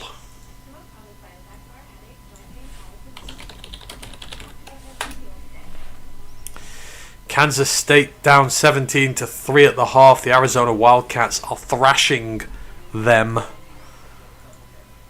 I'll just accept that I'm 0-1 in the pick watch this week and let everyone gloat at me tomorrow. We will see this one out to its conclusion, though, pretty much. Thanks for hanging out with me this evening. Appreciate the pair of you. As I say, I will be a lot more organised the next time I do this, so hopefully we'll have a lot more excitement as we go. But it's been a decent game, this has. Certainly, you know, you watch these games and then more names come to your attention. Steven Johnson's been really good for Houston. A couple of guys on the defensive line have really stood out as well, and Weigman has been excellent. So there's always a lot to learn from these games. That's why I like staying up and watching them. Especially if there's just one or two, you can put your complete focus on these games. And now all these names are in my little book. That's where I should publish these books. They're just full of the most useless random notes in life, but they make sense to me. 9 minutes to go. Looks like Houston are in. We're going to run this down to 1 second on the play clock every time now. Play clock. Excuse the language there.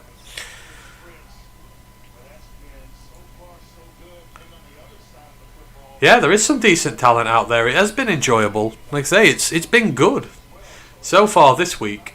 Hang on, another run up the middle. Ooh, they get into about a 3rd and 2. These first downs are going to be killers now.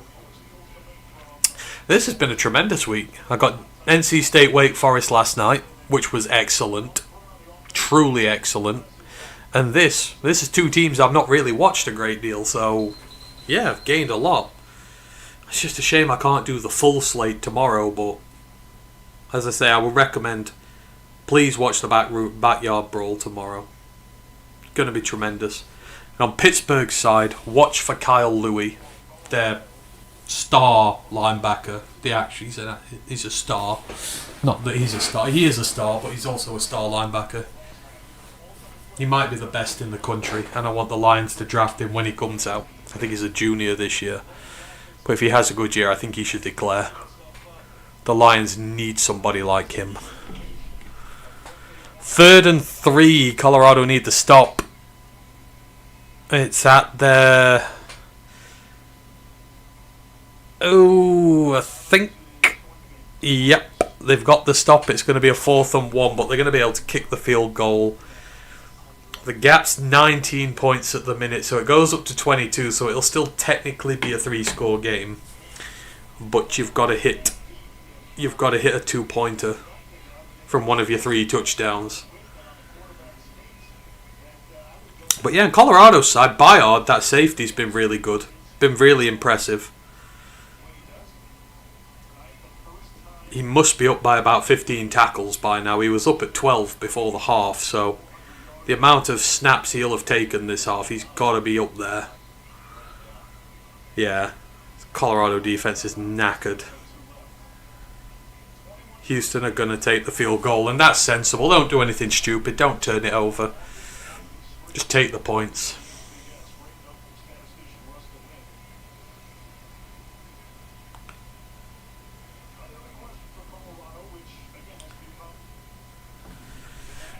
Oh, you've been to Wales, have you, mile marker?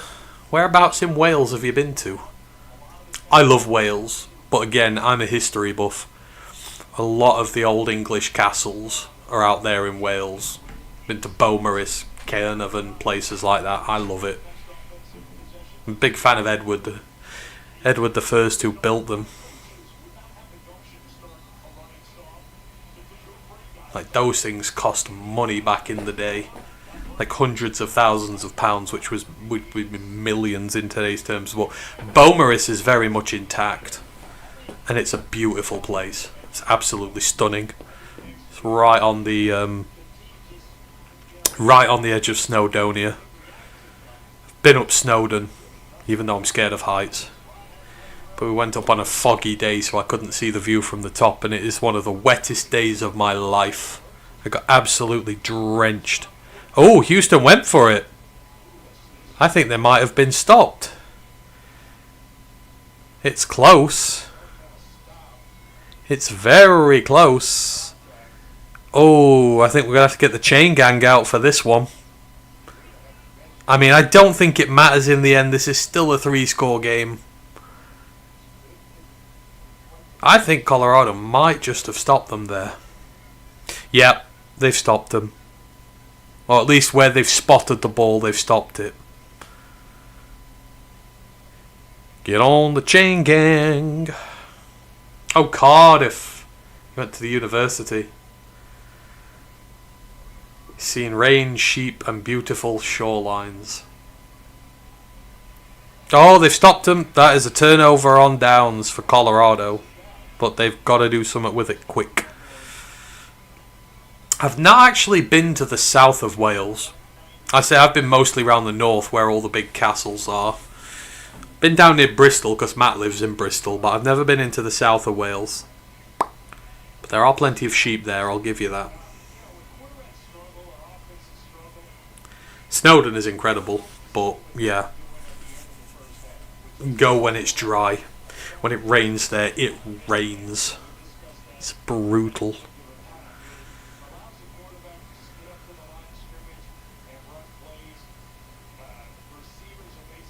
You've been to Ireland, Contrapasta. I love Ireland more than anywhere. Like, second to Iceland. My friends used to go to university in Belfast, so I would basically hop on the plane, head over, crash at his for the weekend. We'd rent a car and we'd just drive all over, and we've been all over. And the Irish are the friendliest people on earth. And the accent is the sexiest on earth. Honestly, it does me crazy, but I've been to pretty much every inch of Ireland and I love it, and I will keep going back. It's incredible. Colorado at the 20 on a 2nd and 6, and what the hell happened there? I don't know what happened there.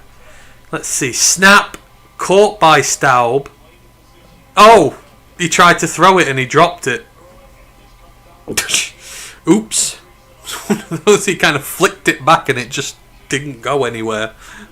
Oh dear. 6 minutes left, 3rd and 19. I think we can safely say this is the game right here. Oh. Dump off. Oh, he's got a screen. He's got a good chunk of it back. They're going to have to go for it on 4th down here. There's no other option. It's probably going to be... It's 4th and 8. This is the game.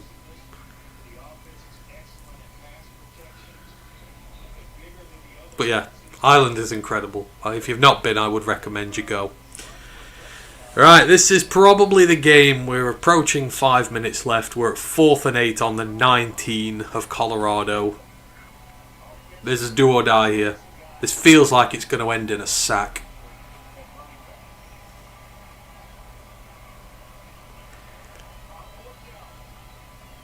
Oh, he's running it. He's running. He's got it.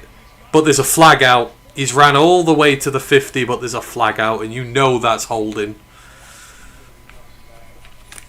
I bet my hair that's holding.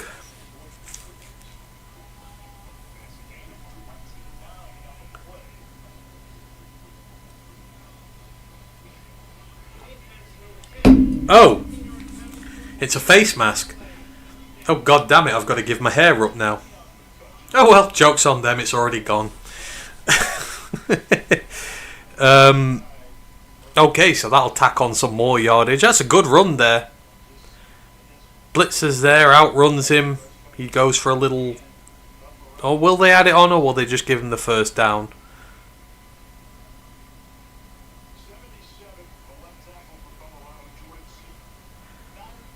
So gonna be 1st and 10 at midfield. I think he got to right roughly where the 50 is.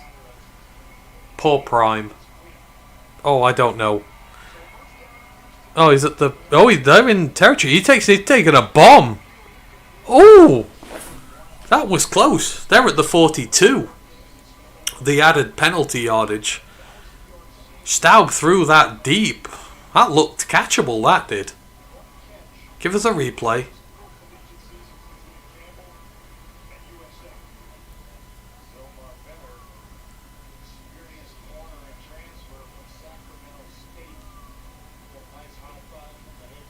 I felt like the receiver could have got that as well, but they're not showing it again. Drops have been a big problem for Colorado tonight. Staub going deep again. Oh, he's got him! Look at that. That's Williams. Jay Williams, that's a deep threat. This is Joseph, not Jameson. 37-yard receiving touchdown, and look, fair play to him. If at first you don't succeed, try again. What a beautiful throw that is. Right in the breadbasket. That is a lovely throw. with touch from Staub there. And it may be a little, as Jojo says, it might be too little too late, but there's an opportunity here. They've still got 3 timeouts. They're going for the 2-pointer. They're down 13. Rolling out to the right. Nothing. Killed by 2 Houston defenders. I don't know. I feel like in that situation, the first one you get, just take the extra point. Keep the scoreboard rolling. But the gap is 13 now. So maybe, just maybe, a little bit of intrigue to end the game. But yeah, he had nothing there. And he got some form of a suplex at the end for his troubles. Yeah, the Houston D is playing soft. Very soft. Although that throw was perfect. Safety didn't even turn around to look see where it was, but he just dropped it in right over his shoulder. I give Staub, he's had his moments, but that was a lovely throw. Really nice throw. Now this is where it potentially gets interesting. If you can 3-and-out them, if you get a negative play to start this drive, I would start using the timeouts. I would kill them early. Because you want to keep as much time on the clock as you can. If you can get them out with like 20 seconds off the clock, you've still got more than 4 minutes left. You give yourself the opportunity to get down the field quick, especially if they're playing soft defense. Then you potentially give yourself 1.5 minutes, 2 minutes to get another score. Depending on how quick you go. And it's not over just yet. Little bit of intrigue just to end this. I wonder if they're going to try and shock them with an onside kick. Oh, they're doing squibbing. Didn't make the 10-yard line. I don't like that call. Don't like that call. You've just given Houston really good field position. You've still got 4.5 minutes and 3 timeouts. Like, that's not the time to be doing stuff like that.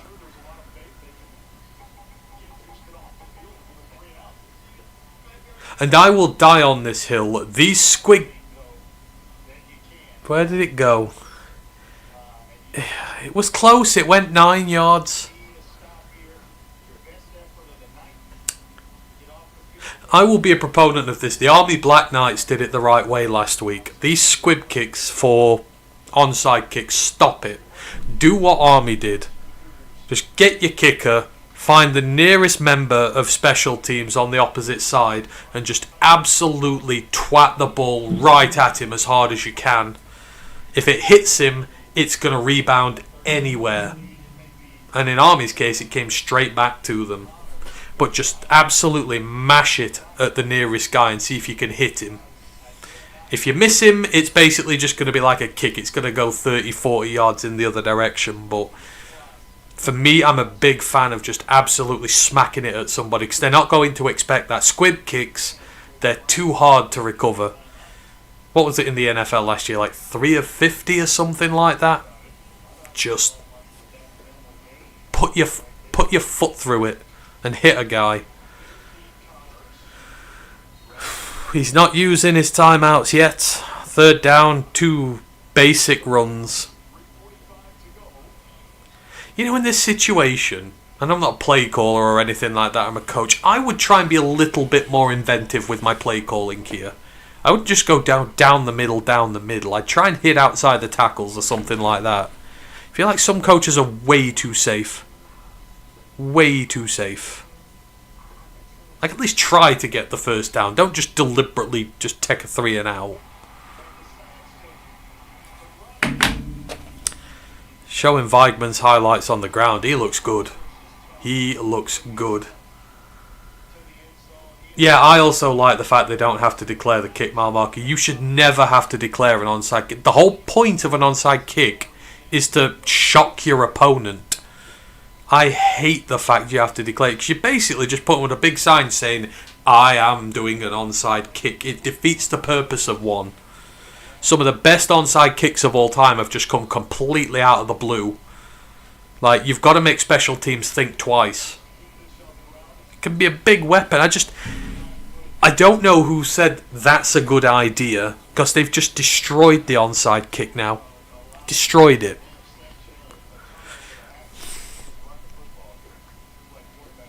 Third and 6. Weigman rolls out. He's running. He's found a gap, but they take him down. They've got to stop. But it's at the 30, so they might be able to kick this. But it'll go from 13 to 16, so even if they do kick, it's still a 2-score game. Colorado have used their timeouts as well, 2 of them. So you've got 3:38, you've got the 2-minute warning, and you've got a timeout.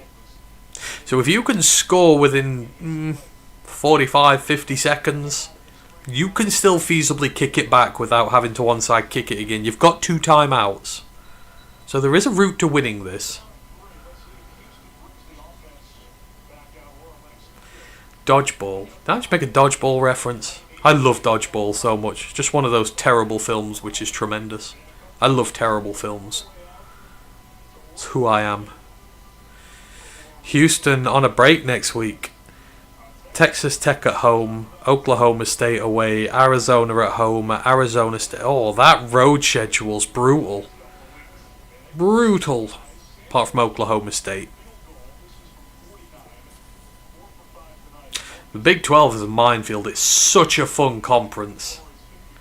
Oh, Dodgeball, your idea of kicking right at the player. Yeah, it is. Do not agree, though. I like Army did it to such good effect. They just smacked it straight at the Kansas State player and it bounced right back to them. It won't work every time, I get it wrong, but what it does, the ball could ping anywhere. When you're just kicking it right at 5 guys and you're hoping it takes a weird bounce or something, you're just not giving yourself good odds. Like, if you hit it at a player, it hits his helmet and it flies in the air, you've got an opportunity to go get that thing. But that's just me. I'm not a coach, but I feel like that will be a good thing. And Army listened to me at least, so. Field goal is good. 16-point lead.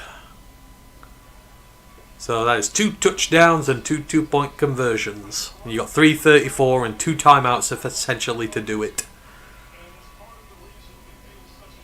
Oh, they're going to hit deep because this Houston defense is playing deep and it's the secondary's not been good for parts.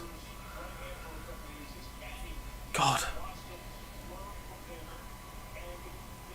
I don't like Prime having all these celebrities on his sideline. It's like, be a good team first, then you can start bringing the celebrities in.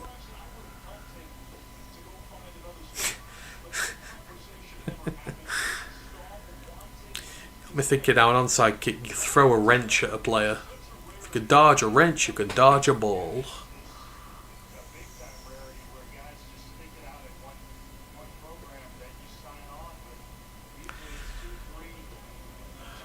Houston put their foot through it. Are they going to return?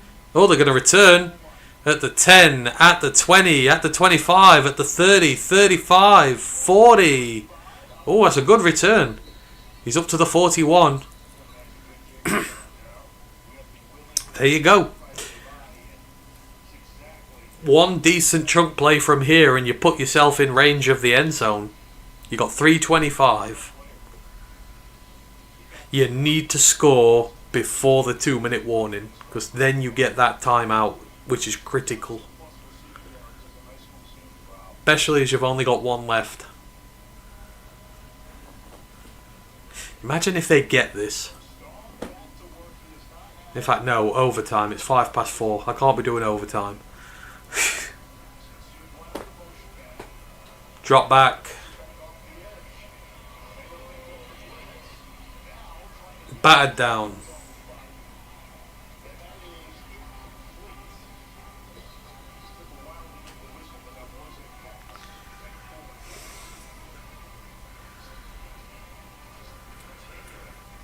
It's a confirmation there. Omar Cooper Jr.'s 207 yards and 4 touchdowns for Indiana tonight is a new school record. Good for him. Although it's against Indiana State, so it's asterisked. 2nd and 10. Shot down the middle is caught. Yep, that's caught. Urgency, folks, urgency.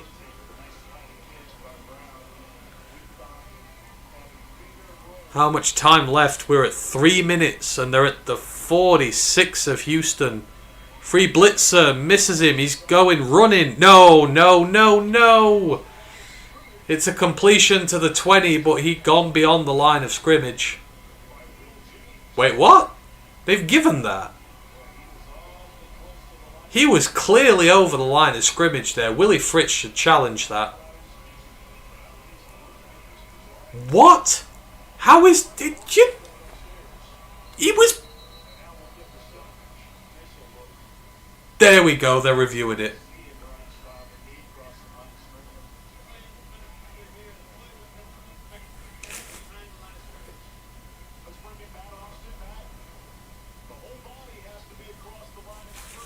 The whole body has to be across the line. He's... Yeah, his whole body is across the line. Yeah, that's a penalty.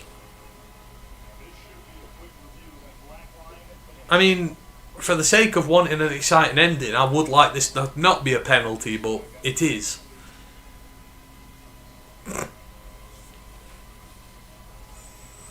He should have run there. Could have got some yardage from running. Legal forward pass.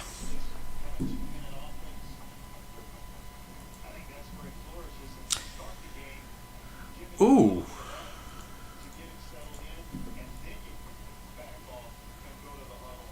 Kansas State started off with a bang. The start of the second half for them. First play, 75-yard touchdown run from Jace Brown. Gets them back in 17-10 to Arizona. This should not be taking so long. Whole body is whole body.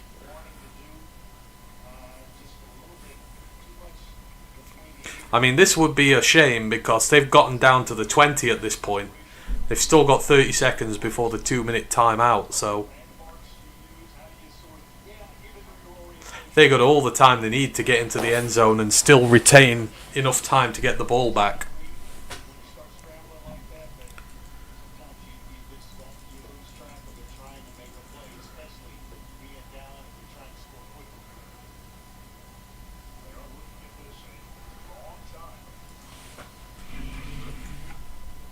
Oh my. We are up so late that I'm into the UCLA losing to New Mexico 14-7. Oh my god.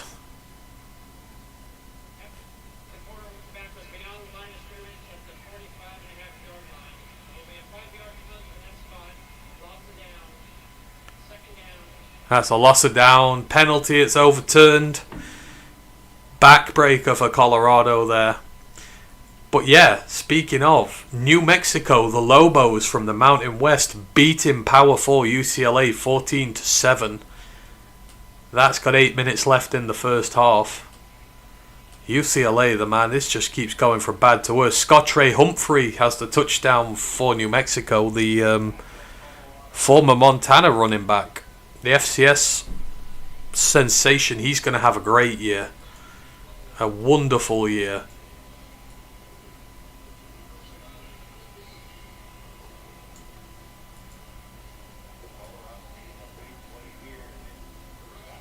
Six carries, 48 yards at 8 yards per carry. He's having himself a day.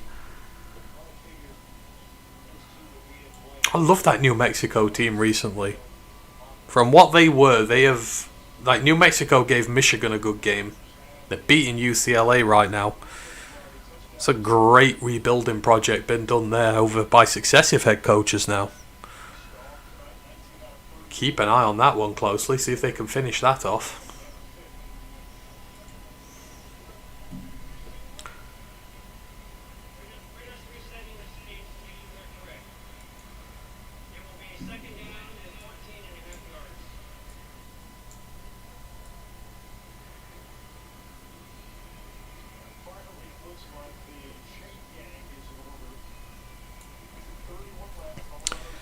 Clock is ticking. 2nd and 14, 2:25 to go.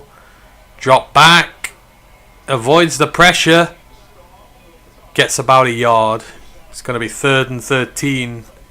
We're in 4th down territory here, so... And the clock is running because it's still without the 2-minute sign. You've got to keep going. No. It looks like they're going to let it run down to the 2 minutes. They've lost that timeout now. They needed that timeout. Oh, they've got a playoff. I think it was too late. Big mistake there from Colorado. They're going to have to squib kick it now if they get a touchdown to get it back. Any recovery and they will be knelt out.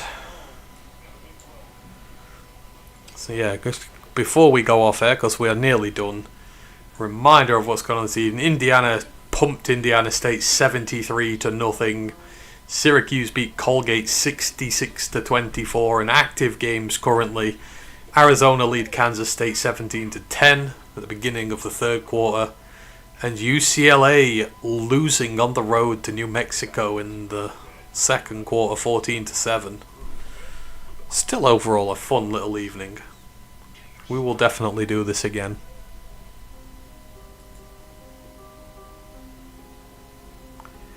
Oh, thank you, Marmarka, for the $10. Goes looking forward to another watch along. I am as well, and hopefully I'll have Ryan with me next time.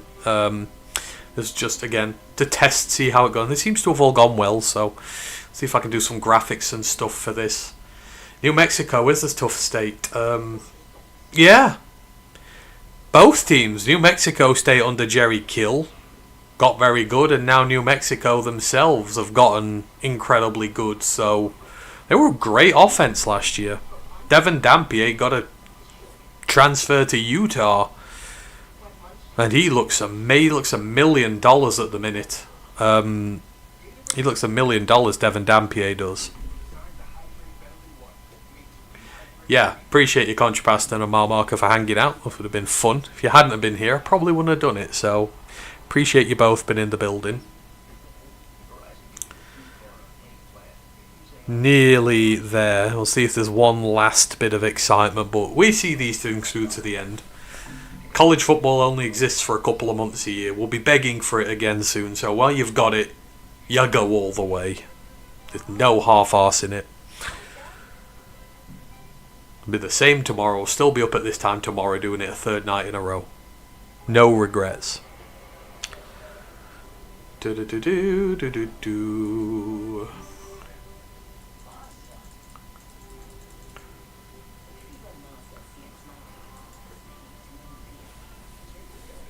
Ooh. Look at the tail of the tape here again. 430 offensive yards for Houston, 300 for Colorado, but 96 rushing yards. It's not enough. You've got to have a better ground game than that. Houston have gone for 208 on the ground. Just helps that time of possession. 35 minutes of possession for Houston, 23 for Colorado. 12 minutes of difference on possession. And again, that's hand in hand with a run game. Don't have a run game, you lose the time of possession, your defense gets gassed, you'll give up a lot of points. It's just been rinse and repeat for Deion's entire career at Colorado. They need to invest in a running back. They need to invest in even more offensive linemen. It's better, but yeah, they need a star running. I can't believe they've not gotten a star running back to recruit to them at this point. It's weird, considering they've got 5 stars pretty much everywhere else recruiting to them. They can't get a running back there. Drop back, 3rd and 14. Throw from Staub, picked off, and that is all she wrote, folks. This thing's coming back to the 40, the 35. Number 34 by the looks of it. 24. That is Rook Brown. And his Rook. W-O-R-O-O-K. Oh my god, that will be such a game. He's a rookie. Rook. But anywho, Straub throws his second pick of the day, and that is going to be that. And look at that, the second half. Time of possession battle, 20 minutes to 9. 3 times the offensive yards, 13 more plays. And that kind of feels how it ends. In the end, Houston have won fairly comfortably. Colorado had their moments. They bit, but for the most part, it was just bark. And this could be a long season for the Buffaloes. Gotta play Arizona State, gotta play TCU, gotta play Baylor, gotta play BYU. These are not forgiving teams on offense.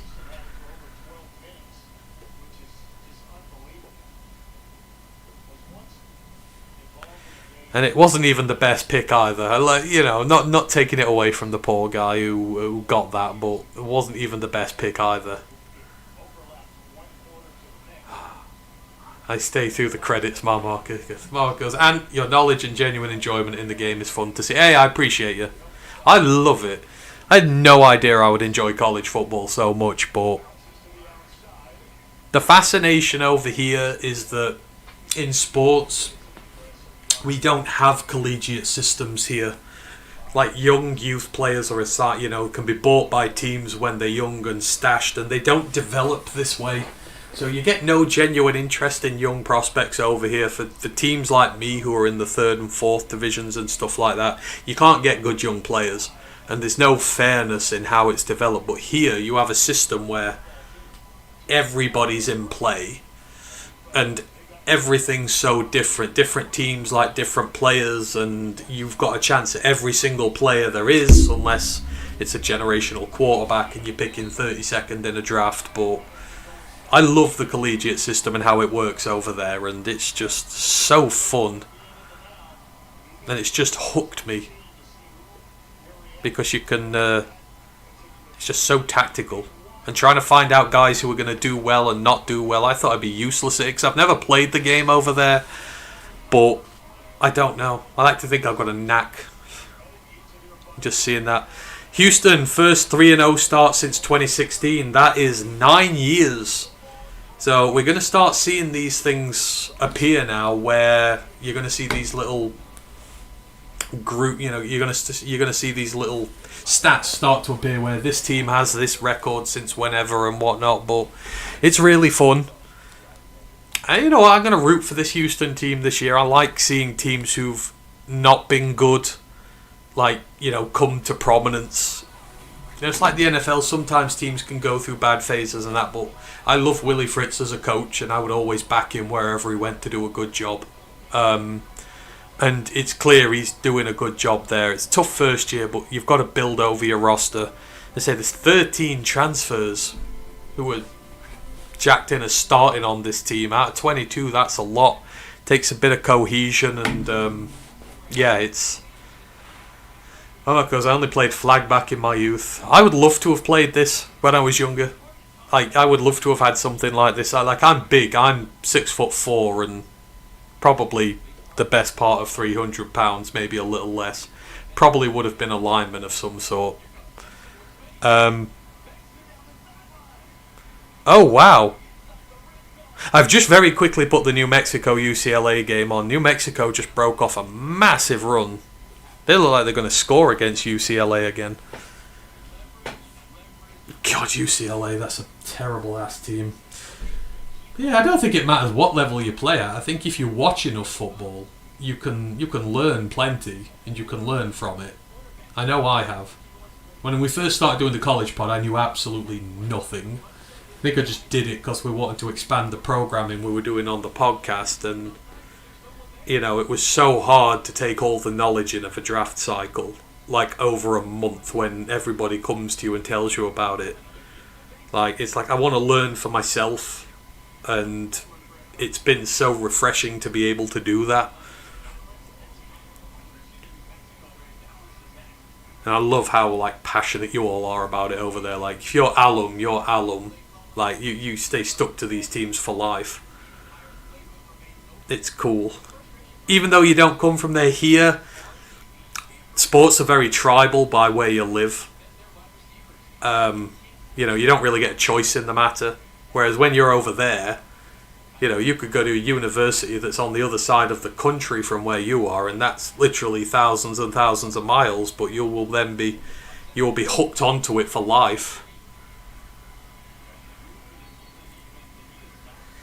Pastor goes, I'm 5'9", 14 pounds. You sure just 14 pounds? I would like to think you were more than 14 pounds. Last time I played football, blocked a couple of kicks but kept getting hurt. 14 pounds, you would get hurt by, you know, you'd get hurt by a golf ball. It could be a kick returner. Or a punter. At that side, you'd be a punter or a kicker.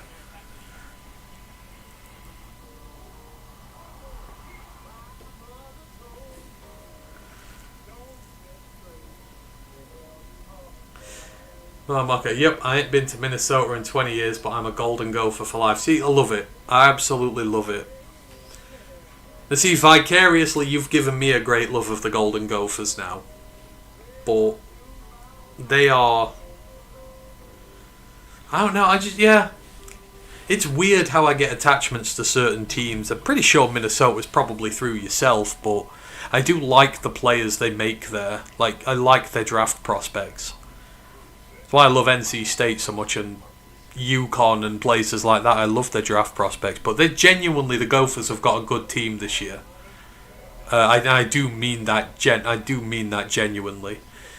Drake looks legit at quarterback. This is a big test for him tomorrow, but if he passes that, I'd put you up against anyone in the Big Ten on your day to beat them. Yeah, I would. Your defense is nasty. Stank-ass nasty in a good way. Oh. Minnesota is gorgeous. Been to Detroit Lakes there and some. I would love to visit the North over there. If I came over to America just on holiday, that is where I'd go. Up to the Great Lakes. Because I love the cold. And I love being in the middle of nowhere. It's my thing. So I'd feel right at home there. And Bison helped to recruit. Hey, that's so cool, that is. That's so cool to be able to recruit and help out there. Helped several football players in my courses. I would love to be able to get more, see more intimately into the process there. Me and Ryan we do have an idea in principle that we've really been trying to, we've not really had a chance to do it yet, but we're trying to, if we can, we're trying to find players coming out of high school. We're trying to find a player coming out of high school over there, go into a program. Doesn't matter how big it is, but we want to chart a player from when they come out of high school and go through the collegiate system, i.e. talk to them whilst they're doing it. Ryan's trying really hard on that to try and find someone to do it. But we basically want to find a kid out of high school and then have him on, regularly and talk to him about what it's like to come out of high school, how you adapt to a team in your first freshman year, playing special teams, stuff like that, building up and praying to God this kid might then go on to the draft. You want to properly highlight, because I don't feel like that's a thing done very much. You see people love players in college when they're developed. No one really takes much care. No one takes much notice of a player when he first arrives. And we want to chart it, even if the player ends up busting out and been, getting cut after a year or whatever. But it's something I really, really want to do. So we're hopefully going to try that at some point. It'll probably be during the next recruiting cycle now. But trying to find someone to do it as well would be tough. Is that a New Mexico touchdown?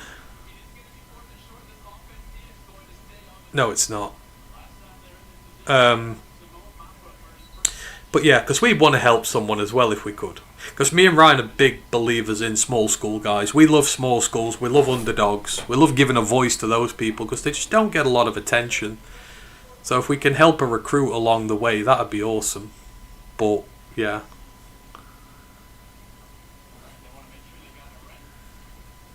Yeah, so every state has locally famous high schools that focus on football for creating potential college students, college players.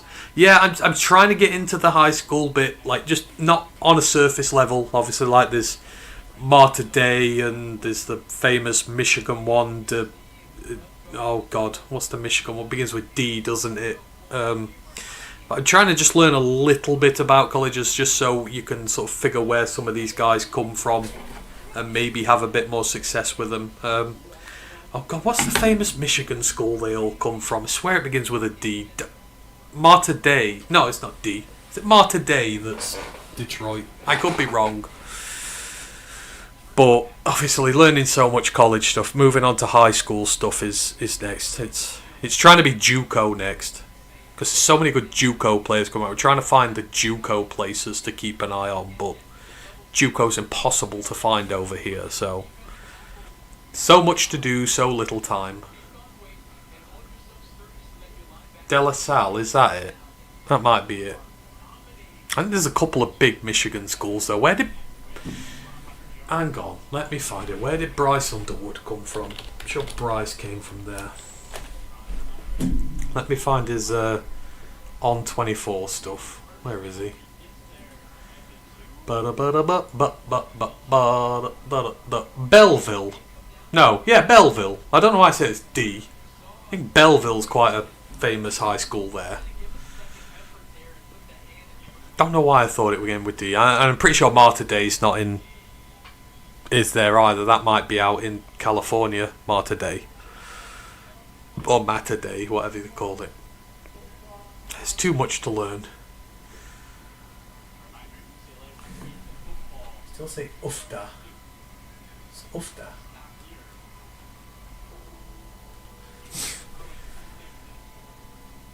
Oh dear.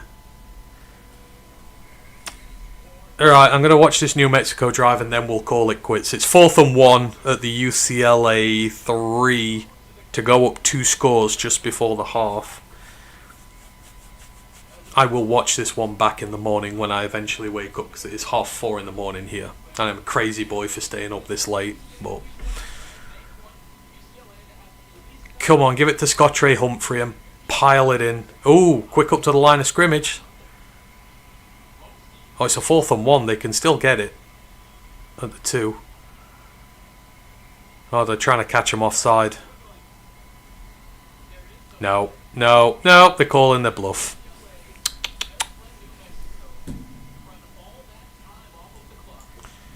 Right, let's quickly round out the scores and then I will get out of here. So, Kansas State. Yes! The Wildcats are back to 17 all against Arizona. I am not dead in the pick watch just yet. They've still got 8 minutes in the third quarter to go.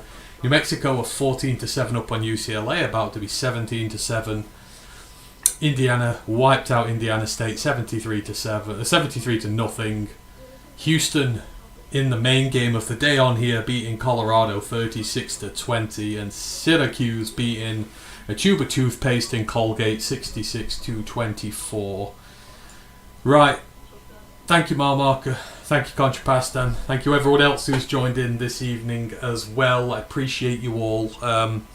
Obviously, you'll see Matt and Ash next for the Bears game on Sunday. And then you'll see us for the review on Monday. You'll see me and Rye for the college pod on Wednesday. And you'll probably see me for another watch-along next week. I'll have a look and see which day will be best. And we'll get to it. New Mexico going for it. Oh, they got a first down. Right. Take care, all. I shall see you soon. Have a great evening. And remember, one pride, fuck the Bears.